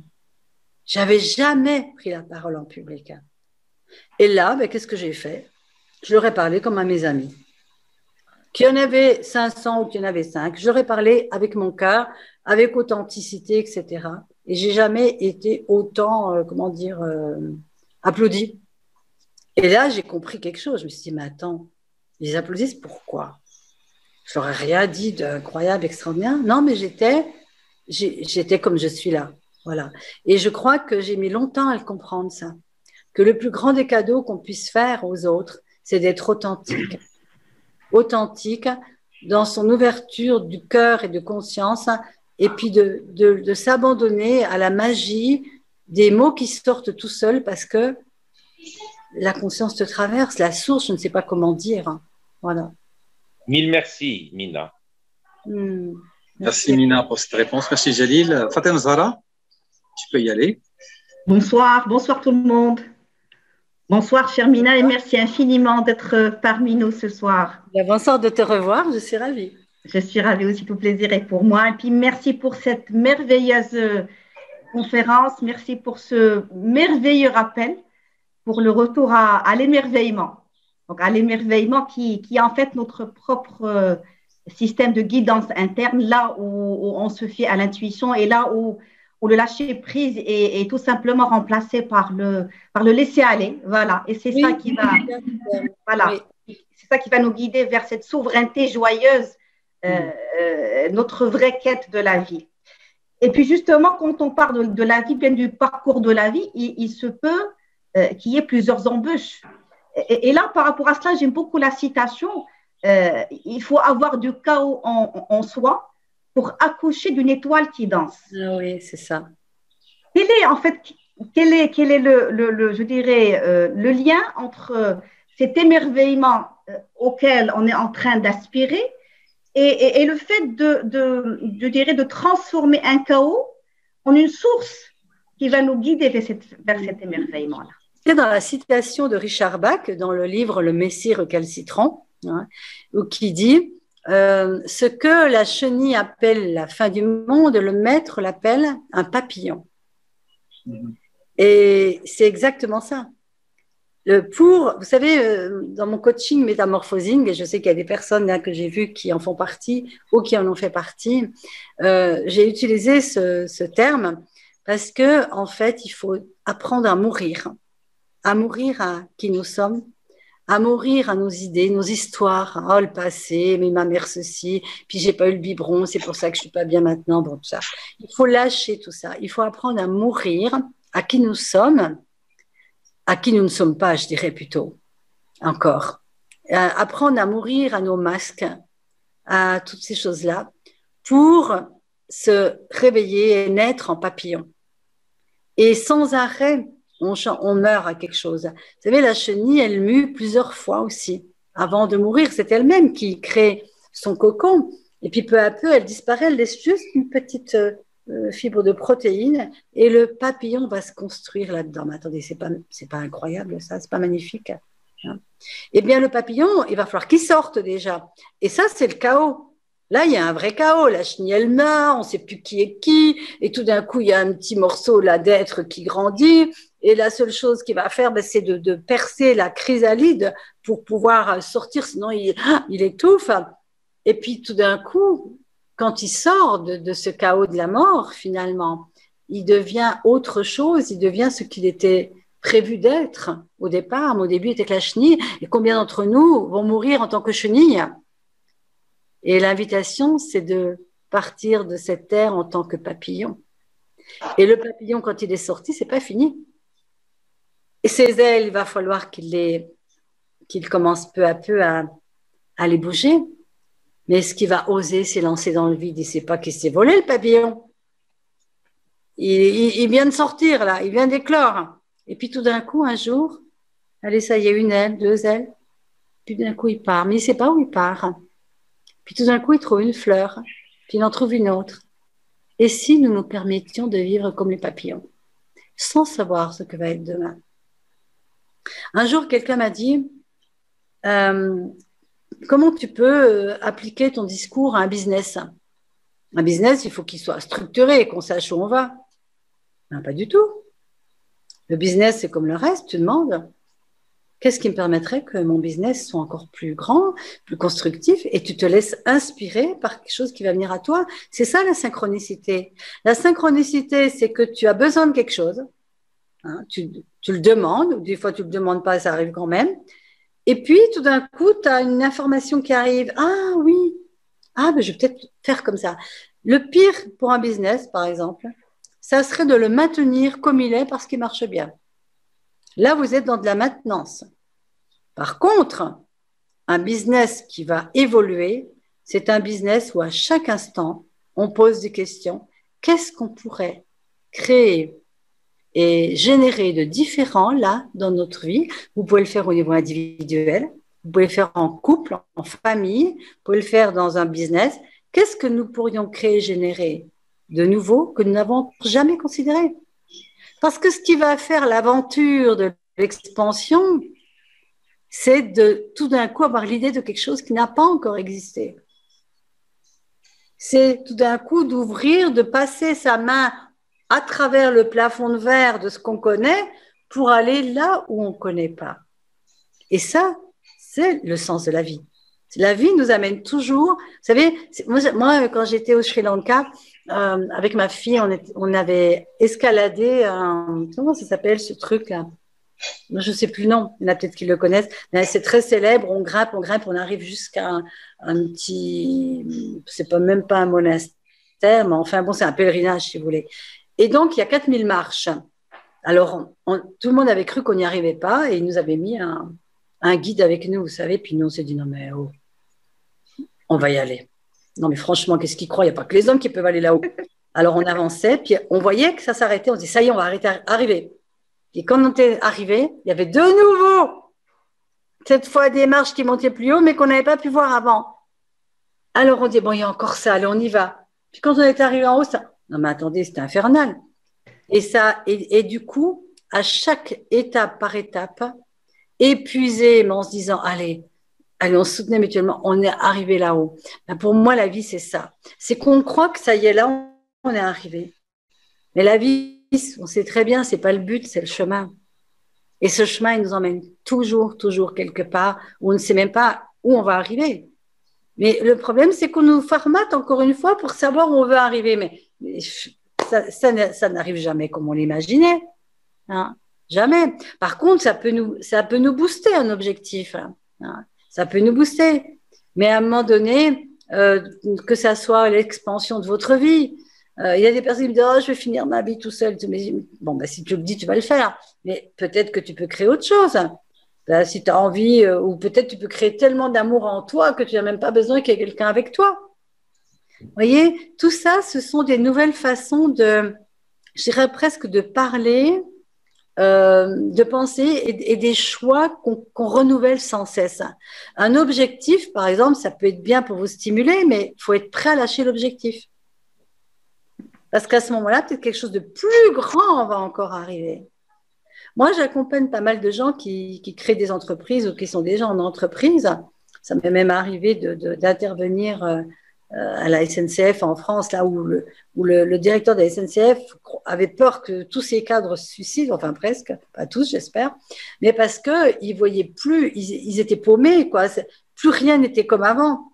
Et bien oui, mais c'est ça, c'était la peur du changement. Mais justement, c'est ça qu'il faut apprendre à chaque personne, c'est que les choses ne peuvent pas être comme avant et que le changement, on peut surfer dessus et créer quelque chose encore plus grand avec le changement. Le problème, c'est qu'on ne peut pas le savoir avant. C'est ça. On ne peut pas le savoir avant.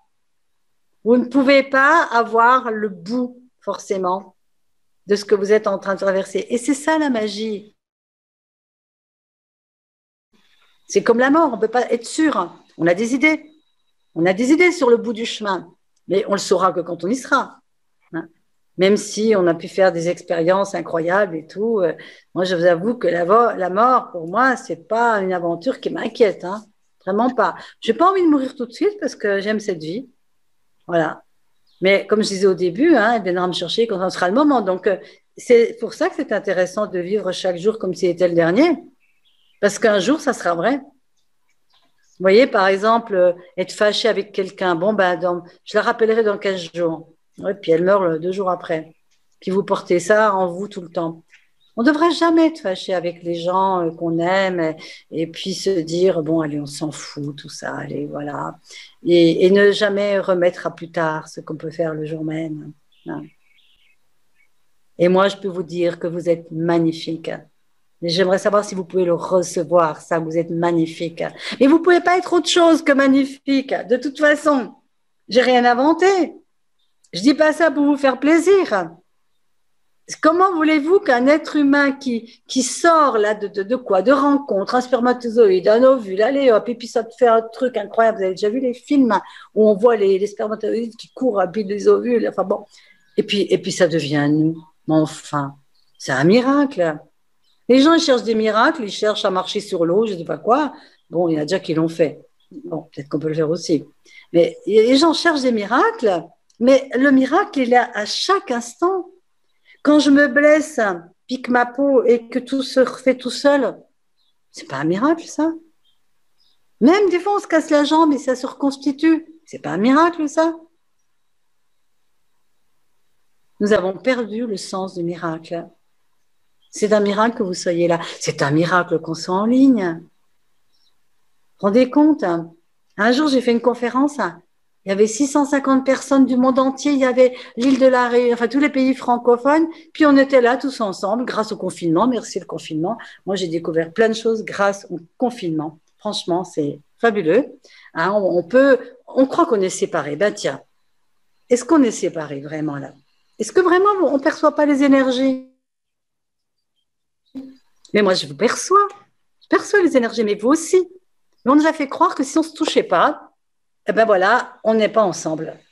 Alors moi, ce que j'ai découvert, c'est qu'il n'y a pas besoin de se toucher pour être ensemble. Il y a 2 façons de vivre. En relation, très, très proche, et voilà, on se donne la main. Et la deuxième, c'est en communion. Et la communion, c'est la communion de nos êtres. C'est la communion de nos âmes, c'est la communion de cette partie invisible de nous, hein, qui est sans limite.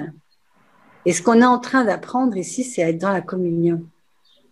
Et vous savez, si on apprenait à tout le monde d'être dans la communion, mais quand les gens quittent leur corps, on serait moins affligés, parce qu'on saurait continuer d'être en communion avec eux. Ça va, on va faire une petite expérience. D'accord? Vous avez envie? Oui. Vous allez fermer les yeux. Juste pour fermer les yeux. Juste pour pouvoir sentir votre corps. Hein, votre corps, les limites du corps. Voilà. Sentez bien les limites de votre corps. Vous voyez bien que voilà, il y a une densité. Hein, il y a une solidité.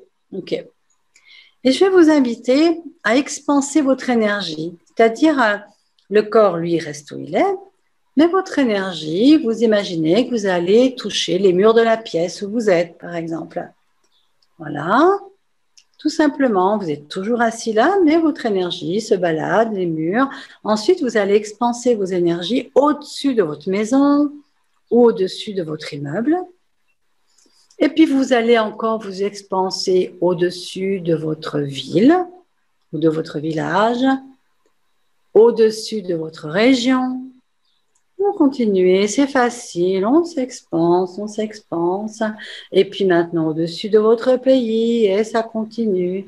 Et au-dessus des rivières, des mers, des continents, juste à finalement être au-dessus de la terre. Et dans cet état d'expansion, vous pouvez percevoir que le mental se ralentit et qu'il n'y a pas d'avant et qu'il n'y a pas d'après et que cette expansion des énergies pourrait aller jusque dans toutes les galaxies. Et dans cet état d'expansion, il n'y a plus de peur, il n'y a plus de passé, de futur, d'angoisse. Il y a juste cette plénitude de baigner dans l'infinitude, dans le rien qui est plein de tout. Et vous êtes bien, tranquille, sans aucune limite. Aucune limite. Et aussi simplement que vous vous êtes expansé, vous gardez l'expansion, vous ne modifiez rien. Mais juste quand vous êtes prêt, vous ouvrez les yeux.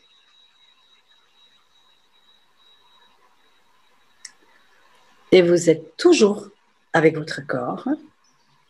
Mais pourtant, l'expansion est toujours là. C'est quand même bizarre. Ça a pris quoi? Quelques secondes. Est-ce que vous êtes là exactement pareil qu'avant? Percevez que vous êtes dans votre corps, mais que... Ah! Et vous savez, ce petit outil-là, quand vous avez un souci que vous voyez énorme, faites-le. Et vous allez voir que votre souci va devenir tout petit comme un petit caillou. Tout petit. Vous êtes la même personne, vous savez bien que vous avez votre corps, hein, mais il y a quelque chose qui s'est dilaté. Et je vais vous inviter à autre chose, c'est à mettre les mains sur votre cœur. Voilà, comme ça vous sentez. Et vous allez, de ce cœur, vous savez, un des secrets de cette vie, c'est de faire descendre le mental dans le cœur. C'est-à-dire que chaque parole, on a besoin du mental aussi pour parler, mais il doit être juste un véhicule. Et quand vous faites descendre le mental dans le cœur, ben quand vous allez parler, ben vous allez parler avec le cœur et non plus avec la tête. Vous allez parler avec ce que vous savez en vous depuis toujours, mais que vous oubliez quand vous réfléchissez. Et puis, dans ce moment de connexion au cœur, vous savez que le cœur, maintenant on dit que c'est le deuxième cerveau et non pas le ventre, comme on le disait, parce que c'est Greg Braden, si vous pouvez vous intéresser à lui, il est génial, qui dit qu'en fait il y a des ramifications, enfin il y a des neurones, il y a plein de choses au niveau du cœur, et c'est pour ça que le cœur, bien sûr, n'est pas que notre instrument de vie, la pompe, mais qu'il y a aussi tellement de connaissances empiriques dans notre cœur. Et là, depuis votre cœur, je vais vous inviter à envoyer des filets d'énergie de cœur à cœur avec toutes les personnes qui sont sur ce Zoom. Vous n'avez pas besoin même de les voir toutes, vous n'avez pas besoin de les connaître, mais juste envoyer ce filet d'énergie et même à toutes les personnes qui ne sont pas, mais qui vont regarder ce Zoom en replay. Juste permettez ça. Envoyez cette énergie et recevez aussi, hein. C'est-à-dire, surtout si vous avez tendance à toujours donner et pas recevoir, hein. Donnez, envoyez cette énergie et puis permettez-vous de recevoir, hein, pour rentrer dans une connexion énergétique, vous savez, comme si nous étions un grand cœur, tous ensemble, un cœur qui bat, un grand cœur. Et percevez qu'il n'y a pas de séparation. Que la séparation, qu'il y a l'autre et moi, elle est juste une illusion parce que la conscience a été obligée de prendre un corps avec des limites pour venir se promener sur Terre. Il lui a fallu une voiture, un véhicule. Et qu'en réalité, l'énergie qui alimente le corps, elle est la même que celle qui alimente le corps du voisin. Et c'est pour ça que certains prophètes ont dit « nous ne sommes qu'un ». il n'y a qu'une conscience. Elle prend des formes différentes, mais il n'y a qu'une conscience. Même l'argent dont je parlais tout à l'heure, c'est une conscience. La table qui est devant moi est une conscience. C'est une manifestation de la conscience, mais avec une densité tellement différente qu'elle prend une forme différente. Les animaux sont une conscience. La terre est notre conscience. Et voyez-vous, si nous arrivons à connecter comme ça les uns avec les autres, eh bien, si l'un de nous disparaît demain, cette connexion, elle existera toujours. L'énergie ne peut pas disparaître, elle se transforme, mais elle ne disparaît jamais. Et si on pouvait commencer à communiquer les uns avec les autres avec la communion, eh bien, encore une fois, les séparations seraient beaucoup plus faciles parce qu'on aurait vraiment développé ce sens de la communion énergétique, de la communion de conscience, la communion de cœur. Et quand on est dans son communion, ça nous libère de la peur, même de la peur de mourir. Et si les gens n'avaient plus peur de mourir, plus personne ne pourrait nous contrôler. Plus personne.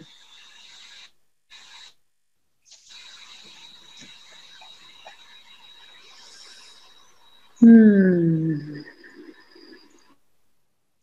avez vu comme c'est facile? Il n'y a pas besoin de se préparer. Il n'y a pas besoin de faire une préparation mentale, je ne sais quoi. En quelques secondes, vous pouvez vous expanser. C'est magnifique, Mina. Merci à toi, Mina, pour le chef-d'œuvre ce soir. Peut-être c'est ça, faire de sa vie un chef-d'œuvre. C'est devenir plus qu'une énergie, plus qu'une conscience. Je ne vois pas d'autre. Vous savez, je ne vois pas d'autre bonheur que d'être totalement libéré de nos peurs, de notre mental, des choses à atteindre. Vous savez, le jour où on sera sur le lit de mort, si on est conscient, on s'en foutra de ce qu'on a fait, de ce qu'on n'a pas fait. Et je crois que cette infirmière qui avait recueilli des témoignages de personnes qui étaient sur le point de mourir, leur plus grand regret, c'était de ne pas avoir su aimer plus grandement, de ne pas avoir passé plus de temps à tout le monde, avec ceux qu'ils aiment, et de ne pas avoir été plus heureux. Et voilà. C'est-à-dire que toutes les ambitions que la plupart des gens ont, c'est pas ça en fait qu'ils vont regretter quand ils seront au moment de quitter cette terre. Donc merci d'être d'être venu pour communier finalement. Oui, mais merci à toi avant tout d'avoir partagé tout cela avec nous. Mina, je sais qu'on n'a pas vu le temps passer. C'est pour cela que je voudrais juste savoir combien de temps on pourrait encore continuer pour ne pas aussi trop impacter sur ton... Moi ça va. J'ai aperçu, c'est une question à laquelle je veux bien répondre. À force de s'aimer, est-ce qu'on ne va pas devenir narcissique? Alors, je voudrais dire quelque chose. Les personnes narcissiques ne s'aiment pas du tout. Le narcissisme est un manque vital d'amour. D'ailleurs, les pervers narcissiques, c'est des malades de manque d'amour, de manque de valorisation. Et c'est tellement vital qu'ils ne peuvent survivre qu'en ayant une proie qui va leur permettre de croire qu'ils sont dignes d'être aimés, qu'ils ont de la valeur. Et c'est pour ça aussi qu'après avoir obtenu la proie, eh bien, ils vont la diminuer ensuite pour encore se renforcer. Donc, c'est une grave maladie, c'est une maladie. Et la personne qui est la proie du narcissique, elle est aussi une narcissique. Ah, je sens que ça va faire vibrer les choses, ça. Miroir. En fait, pardon? C'est le miroir. C'est-à-dire qu'une personne la victime d'un pervers narcissique, ça ne se présente pas de la même façon. Il faut que vous regardiez un film qu'on invite souvent à regarder qui s'appelle Gaslight en anglais et Hantise en français. C'est un très vieux film de Charles Boyer et avec Charles Boyer et Ingrid Bergman et qui montre très bien combien une personne qui a besoin d'amour et besoin d'être valorisée, elle est capable de se couper de sa conscience pour s'embarquer dans une relation toxique avec quelqu'un qui va savoir la manipuler en lui disant tout ce qu'elle a envie d'entendre. C'est-à-dire que la proie d'un pervers narcissique, c'est quelqu'un qui a coupé ses antennes et qui ne veut pas croire que l'autre est en train de la manipuler. Et cette personne-là, pourquoi elle fait ça? Parce que ça lui fait tellement du bien que l'autre lui dise qu'elle est merveilleuse et ceci et cela. Ça ne va pas durer, puisqu'à un moment donné, c'est ça, la relation va basculer. Mais on ne peut être victime d'un pervers narcissique que si soi-même, on manque d'amour de soi. Voilà. C'est-à-dire une faiblesse narcissique, justement. Voilà. Et donc, c'est pour ça que ça ne risque rien. Si vous commencez à vous aimer, c'est-à-dire à remplir, hein, parce que qu'est-ce que va donner une cruche vide aux autres si elle n'a pas d'abord reçu. C'est pour ça que je vous dis qu'il faut être égoïste. Remplissez-vous d'amour de vous-même, de satisfaction de vous-même. Remplissez-vous de validation de vous-même. Et je vais vous dire une chose, jamais vous ne serez quelqu'un qui joue être, qui soit un narcissique, qui manque et qui manipule les autres. Le narcissisme, c'est pas ça. C'est un manque d'amour. Ce n'est pas un trop-plein d'amour. Il ne s'agit pas d'amour, là. Oui, je comprends. C'est un sujet que j'aime beaucoup. Ouais. Je vais donner la parole à Oussama, puis ensuite Mustapha, et on va prendre une dernière question qui est posée sur le chat avant de conclure cette réunion. Oussama, tu peux y aller. Bonsoir tout le monde, bonsoir Souleymane. À vrai dire, j'ai beaucoup de gratitude à t'écouter, Mina. Pour moi, c'est juste une expérience magnifique que je viens de vivre. Cette belle âme, l'expérience d'expansion de conscience. Et c'est vrai, quand on la ressent, un moment de nos peurs, de la peur, je vais aller jusqu'à la peur de la mort, mais la peur du jugement de l'autre, la peur tout simplement de tout ce qui nous bloque. Et c'est vrai que c'est libératoire. C'est vrai que ça nous permet de se libérer de ce mental. C'est pas vraiment de questions, mais je voulais juste vous dire merci pour ce moment d'expansion et cette communion que vous nous avez fait vivre. C'est vraiment extraordinaire et c'est vraiment magique. Merci encore une fois. Et peut-être en parlant là, peut-être là j'ai une question qui vient. C'est vrai, là, oui, ça. Oui, je sais pas, c'est l'effet de la communion énergétique qui donne ce retard pour poser la question. Mais en tout cas, moi la question que je me pose, est-ce qu'on a besoin de souffrir? Est-ce qu'on a besoin de toucher le fond pour commencer à imaginer un changement ou s'autoriser à faire ce changement? Et non, j'ai répondu déjà, Oussama. Moi, je me suis connectée un petit peu en retard. D'accord, mais c'est une très bonne question. Bien sûr que non. Si on souffre, c'est parce qu'on n'est pas ouvert à être conscient. Parce que la souffrance, elle vient du fait que, comme on n'est pas prêt à s'ouvrir et à recevoir les informations, eh bien, la vie va nous amener des épreuves pour nous obliger à lâcher le mental. Et puis à oser vivre le lâcher-prise, de laisser aller. Parce que, en fait, l'expansion, la conscience, c'est hors du mental.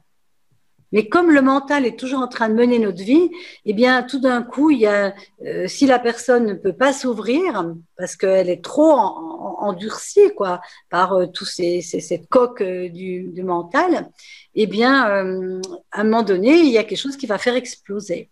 Voilà.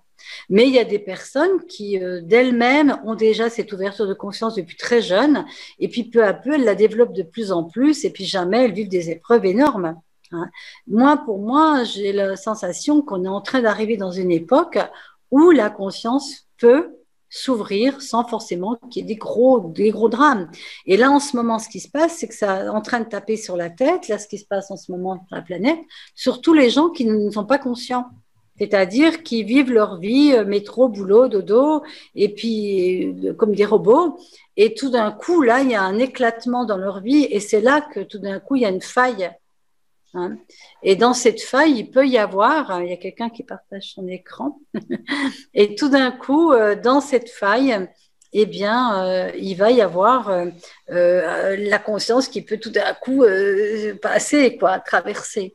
Donc non, bien sûr que non, je ne fais pas l'apologie de la souffrance, mais si quelqu'un est vraiment fermé, c'est ce qu'il va expérimenter. On le voit en ce moment. Hein. Ok. Ouais. Merci beaucoup, merci infiniment. De rien, et puis merci Oussama, ça me fait plaisir. Merci Mina pour ta réponse, merci Oussama pour ton intervention. Alors, on a Mustapha. Mustapha, tu peux y aller. Bonsoir. Bonsoir tout le monde. Bonsoir Sissoulenen. Merci notre chère Mina pour ce magnifique voyage à forte énergie. Bon, c'est communiqué à forte énergie, je le répète. Et merci beaucoup. Bon, comme vous avez dit, nous sommes heureux de naissance. Notre vie est déjà un chef d'œuvre. Tout changement donc demande du temps, de l'effort, de la force morale et également de la bienveillance vis-à-vis de soi-même. Car si commencer ce chemin est déjà source de libération. À la clé se trouve donc, comme vous avez dit, la fierté, la joie et le bonheur d'habiter son chef d'œuvre. Ma petite question, chère Mina, est-ce qu'on peut considérer que la lucidité ou rester lucide est un ingrédient de la réussite dans cette quête personnelle? Et merci beaucoup. La lucidité, c'est ça? Oui. Oui, ben ça dépend de quelle lucidité, mais c'est ça, la lucidité, c'est tout d'un coup les yeux qui s'ouvrent et on réalise, mais c'est les yeux qui s'ouvrent de l'intérieur. Pour moi, la lucidité, c'est de faire la part des choses entre le faux, hein, entre les croyances, le mental, etc., et tout ce qu'on a appris, et puis ce qu'on perçoit au fond de nous comme étant vrai. Parce qu'il y a une partie de nous qui sait que la chose, elle est vraie ou qu'elle est bonne. Par exemple, il y a des intuitions qu'on a, on entend quelqu'un parler. Par exemple, pour moi, la lucidité, c'est quelqu'un parle, ses paroles sont belles, mais je perçois quelque chose qui est désagréable en moi. C'est-à-dire, c'est comme s'il y avait un décalage entre ce que la personne va dire et puis son énergie. Et donc, le premier des langages, il ne faut pas oublier, c'est l'énergie. Ce langage-là ne ment jamais. C'est quand on perçoit quelque chose énergétiquement, là, et si on est vraiment vigilant à ce qu'on perçoit, c'est là qu'on est lucide. Pour moi, c'est ça la lucidité. Tu vois, c'est de ne pas se laisser embarquer par ce que les autres disent, par les schémas qui sont connus. C'est tout d'un coup, tu perçois, tu sais, tu ne peux pas l'expliquer, mais tu peux faire un choix à travers ça. Ok, merci. Merci, Moustapha. Mina, 2 dernières questions sur le chat. Oui. Alors, il y a une question de Shama. Comment fait-on pour lâcher prise et ne plus s'identifier à lui? Oui, ben, ça, c'est ça tout le chemin. C'est de devenir de plus en plus conscient de ce qui se passe en nous. Ça fait partie vraiment de ce que je transmets en fait dans mes séminaires, parce que quelque part, déjà, rien qu'elle pose la question, c'est une femme, je ne sais pas. C'est une femme, Shama, oui, c'est une femme. Shama, oui. J'ai envie de dire que rien que le fait de poser la question, c'est déjà le début du chemin. Parce que poser la question, ça veut bien dire qu'elle a déjà conscience que le mental peut être un piège, hein, et qu'à un moment donné, il faut le lâcher. Et donc, peu à peu, on va commencer à moins se laisser duper. C'est-à-dire que ce qui est important, c'est de développer la perception intérieure. Parce que le mental et le percevoir ne cohabitent pas ensemble. Par exemple, là, quand on a fait l'expansion, le mental s'est réduit considérablement. La méditation permet de réduire le mental. C'est-à-dire qu'il va falloir peu à peu découvrir des techniques ou des chemins qui apaisent le mental. Parce qu'en fait, dans nos sociétés, le mental, il est toujours activé, mais tout le temps sollicité par les gens, par le bruit, moi c'est pour ça que j'habite dans la nature, hein, parce que mon mental, je peux vous dire, il s'apaise sans que je fasse rien que le fait d'aller marcher dehors. Parce que dans la nature, il n'y a pas de stimuli du mental. La nature, c'est vraiment, c'est l'énergie de la vie sans jugement. La nature, elle te juge pas, hein. Et donc, à un moment donné, c'est important de trouver des pratiques qui calment ce mental. Parce que tant que le mental est agité, on n'entend pas les messages de la conscience. Donc, le lâcher-prise, ça veut dire quoi? Moi, je préfère dire laisser être, mais le lâcher-prise, c'est quand on est accroché à quelque chose. Et ben là, dans le cas de figure, c'est être accroché au mental, c'est être accroché aux pensées, toujours en train de les alimenter, comme si c'était nécessaire de mettre la télé, d'avoir une conversation. Aussi, c'est une difficulté d'être seul. La solitude, c'est un moment fabuleux parce que là, on peut vraiment être en contact avec soi, même avec tous les trucs, les peurs, etc. Donc déjà, pour lâcher le mental, il faut choisir des activités, mais qui ne sont pas des activités, je dirais des non-activités, qui lui permettent de se mettre en repos. Alors le moment où il disparaît complètement, vous allez peut-être rigoler, hein, mais c'est quand vous faites l'amour. Hein. Ah, eh bien oui. Parce que vous savez que quand les gens ont un orgasme, on appelle ça la petite mort. C'est la mort du mental. Donc, faites des choses qui vous font du bien. Le mental s'apaise. Faire du sport. Quand vous faites du sport, alors moi j'ai un truc pour le mental, je fais des puzzles. Je ne sais pas si vous faites ça, mais moi, quand je fais des puzzles, enfin moi je n'en ai pas fait, mais je ne pense plus à rien. Je cherche le petit bout sur les 10 000 qui doit se mettre là. Si on veut les permettre de s'en aller, il va falloir faire un choix de se concentrer sur quelque chose qui va permettre aussi de lâcher les pensées. Alors, il y a plein de techniques qui existent, mais c'est des techniques souvent corporelles que je transmets. Là, je vous ai donné la base de lâcher le mental, ben, c'est ne plus l'alimenter. Voilà. C'est comme l'histoire du loup gris et du loup noir. Vous savez, le petit garçon qui demande à son grand-père, mais qu'est-ce qui se passe? Pourquoi des fois on n'arrive pas à faire des choses? Il dit parce qu'il y a un loup noir et un loup gris en toi.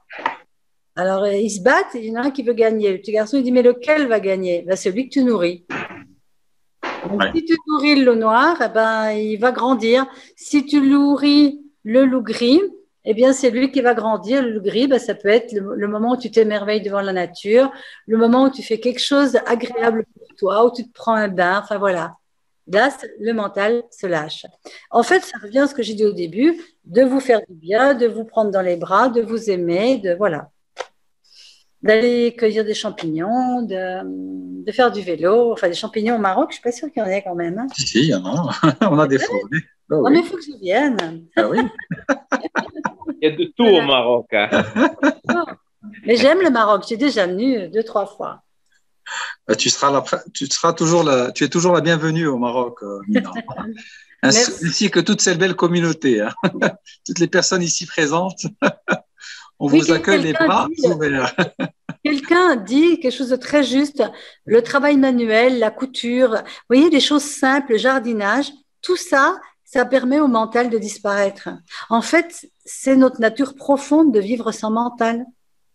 Le mental, c'est un conditionnement qu'on a reçu aussi. Tout à fait. Alors, Mina, on a une personne, Najwa, qui se dit, malgré tous les efforts que je fournis, il y a des charges émotionnelles négatives qui sont là, qui nous pèsent. Comment pouvoir s'en débarrasser? Comment faire le travail pour pouvoir s'en débarrasser? Est-ce que tu as déjà... il faut ôter l'effort. Rien ne peut... l'effort ne va pas permettre que quelque chose change. Les émotions, c'est aussi une projection du mental, puis c'est aussi un trop-plein. C'est un trop-plein qui doit sortir.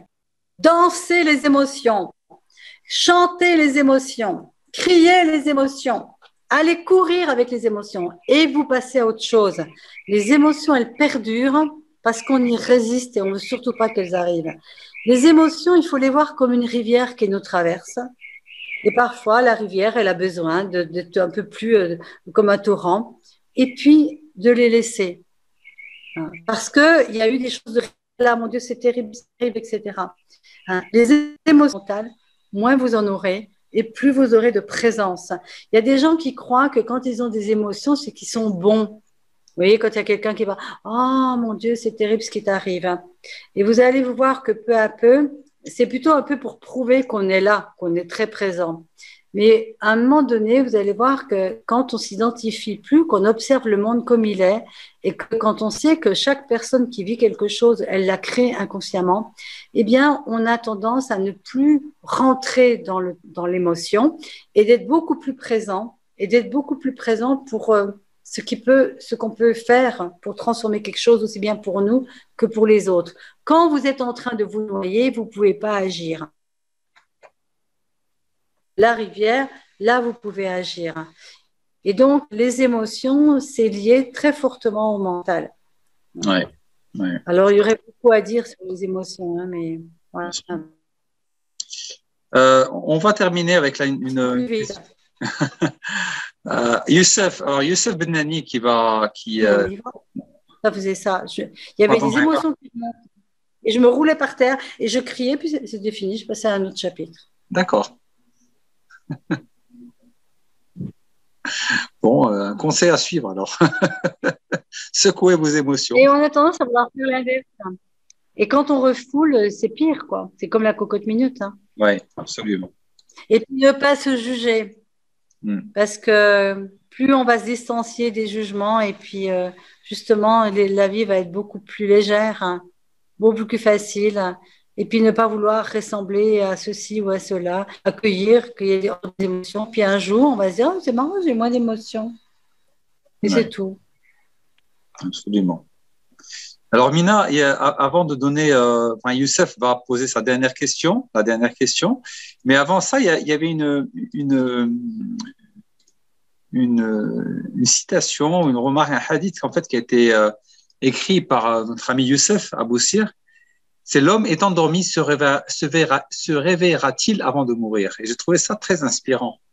C'est-à-dire, est-ce que le temps de mon vivant, on reste endormi et peut-être qu'on reste endormi de toute nos vies sans prendre c'est tellement ça, Souleymane, quand je dis.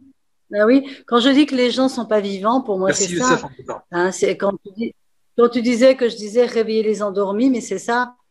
Moi, je suis une réveilleuse d'endormis, mais seulement s'ils veulent se réveiller. Ouais. Je ne veux pas aller leur taper sur la tête. Voilà. Mais c'est exactement ça. C'est que, voilà, beaucoup de gens ne vivent pas. Ils ne vivent pas puisqu'ils sont dans la tête, ils sont dans le passé ou le futur. La seule vivance, c'est celle de maintenant, en ce moment, tout de suite. Là, je suis vivante et vous êtes vivant avec moi. On est vivants ensemble parce que c'est maintenant, tout de suite. On est là, on est présent.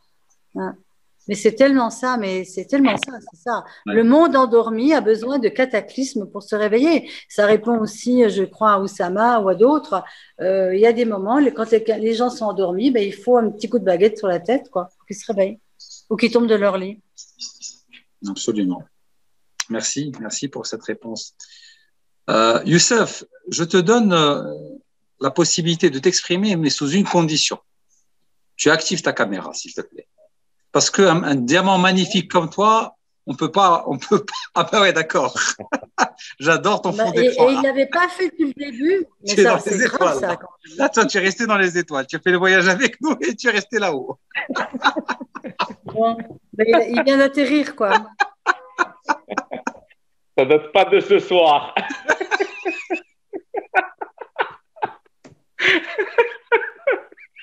Youssef, tu peux y aller. J'espère, Jalil. Très bien. Merci, Mina. Merci beaucoup. Merci mille fois. Après, vous nous avez fait voyager un monde d'énergie. Un monde lumineux, un monde facile à vivre. Et je reviens le petit Belgique que nous avions organisé ce Warjabat. Qu'est-ce qu'on a fait? On a laissé l'enfant dedans vivre avec lui. Et c'est ce qui a fait qui a donné la possibilité à tout le monde d'agir et de d'illuminer mieux et de créer la personne qu'il aimait voir. Donc voilà. Donc il faut laisser l'enfant vivre, il faut laisser l'enfant surgir. Et là, l'énergie et la luminosité apparaissent dans sa personne. Merci beaucoup, Mina. Merci beaucoup. Vous nous avez fait voyager, vous nous avez fait émerger et on a vraiment, on n'a pas voulu atterrir. On a voulu rester l'univers que vous nous avez, là où vous nous avez transporté. Merci beaucoup, Mina. Merci Youssef, mais effectivement, l'univers qui est derrière vous correspond à vos propos aussi. Vous êtes dans les étoiles, donc. Hein. Donc, vous êtes resté là-haut, vous, carrément. Hein. Je ne veux pas atterrir. Et cette soirée aurait été vraiment beaucoup moins belle si vous n'aviez pas mis votre caméra. Merci beaucoup. Je suis ravie de voir votre visage. Je suis très touchée de voir combien les hommes prennent facilement la parole chez vous, parce que c'est pas trop le cas. Enfin, moi, quand je fais des webinaires uniquement en France, il n'y a pas autant d'hommes qui s'expriment avec autant de chaleur et de vulnérabilité. Donc, franchement, moi, j'aime beaucoup le Maroc. Hein. Je trouve que vous avez une chaleur, et je l'ai dit à Souleymane il n'y a pas longtemps, hein. Il y a une chaleur qui est naturelle et moi, je vais venir. Hein. Bien sûr. On va venir. On dit au Maroc, marhaba.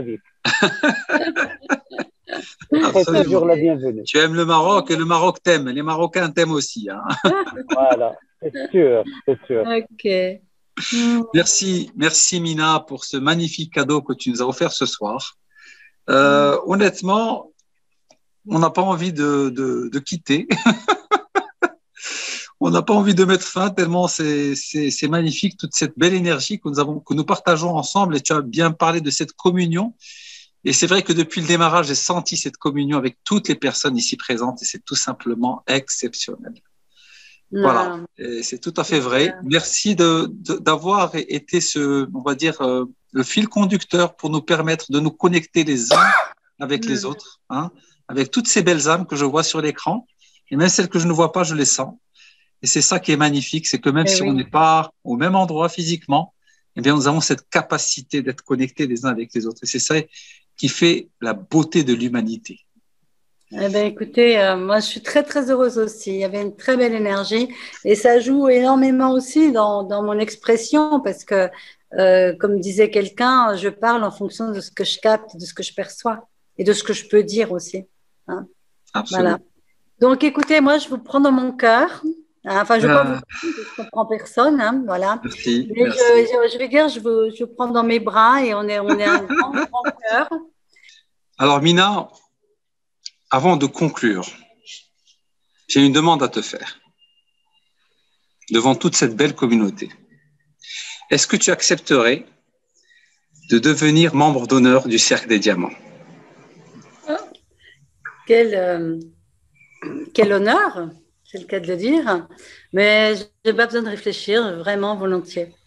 C'est vraiment, je crois que vous êtes vraiment une communauté. J'avais déjà été touchée l'autre fois quand on avait fait la table ronde par justement cette chaleur que vous dégagez, cette simplicité.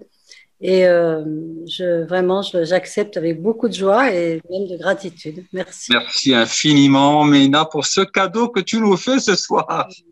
On t'aime, Mina, on t'aime, on t'adore. Oui, c'est réciproque.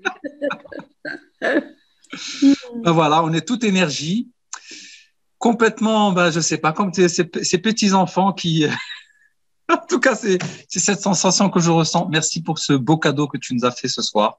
Merci pour tous ces cadeaux que tu nous as fait, Mina, ce soir. Profonde gratitude, namasté, et une vie pleine de joie et de bonheur. Que chaque moment soit un moment magnifique que nous pourrons partager chacun de nous comme étant un moment exceptionnel de notre vie. Et merci de nous avoir inspirés ce soir, Mina. Merci infiniment. Puis je voudrais dire merci aussi à toutes les personnes que je ne connais pas, qui sont venus se joindre à nous ce soir, et puis à toutes les personnes que je connais, que j'ai reconnues, et qui vraiment, ont fait aussi un super parcours. Et voilà, je vous vois et je vous garde dans mon cœur. Et puis les autres, j'espère les découvrir un peu plus encore à d'autres rencontres. Parfait. Merci. Très belle soirée à toi. Très belle soirée à toute cette belle communauté, à toutes ces personnes magnifiques qui sont là. Parce que comme tu as si bien dit, nous sommes tous des êtres magnifiques. Et merci de le rappeler. Merci de se le rappeler à chaque fois. Merci encore. Très belle soirée et à très, très bientôt, Mina. Très bientôt à tous. Merci. Allez. Et soyez heureux. Et n'oubliez pas, vous êtes magnifiques. Et oui, nous le sommes. Magnifiques. Belle soirée à toi, Mina. Merci. Ciao. Au revoir. Au revoir.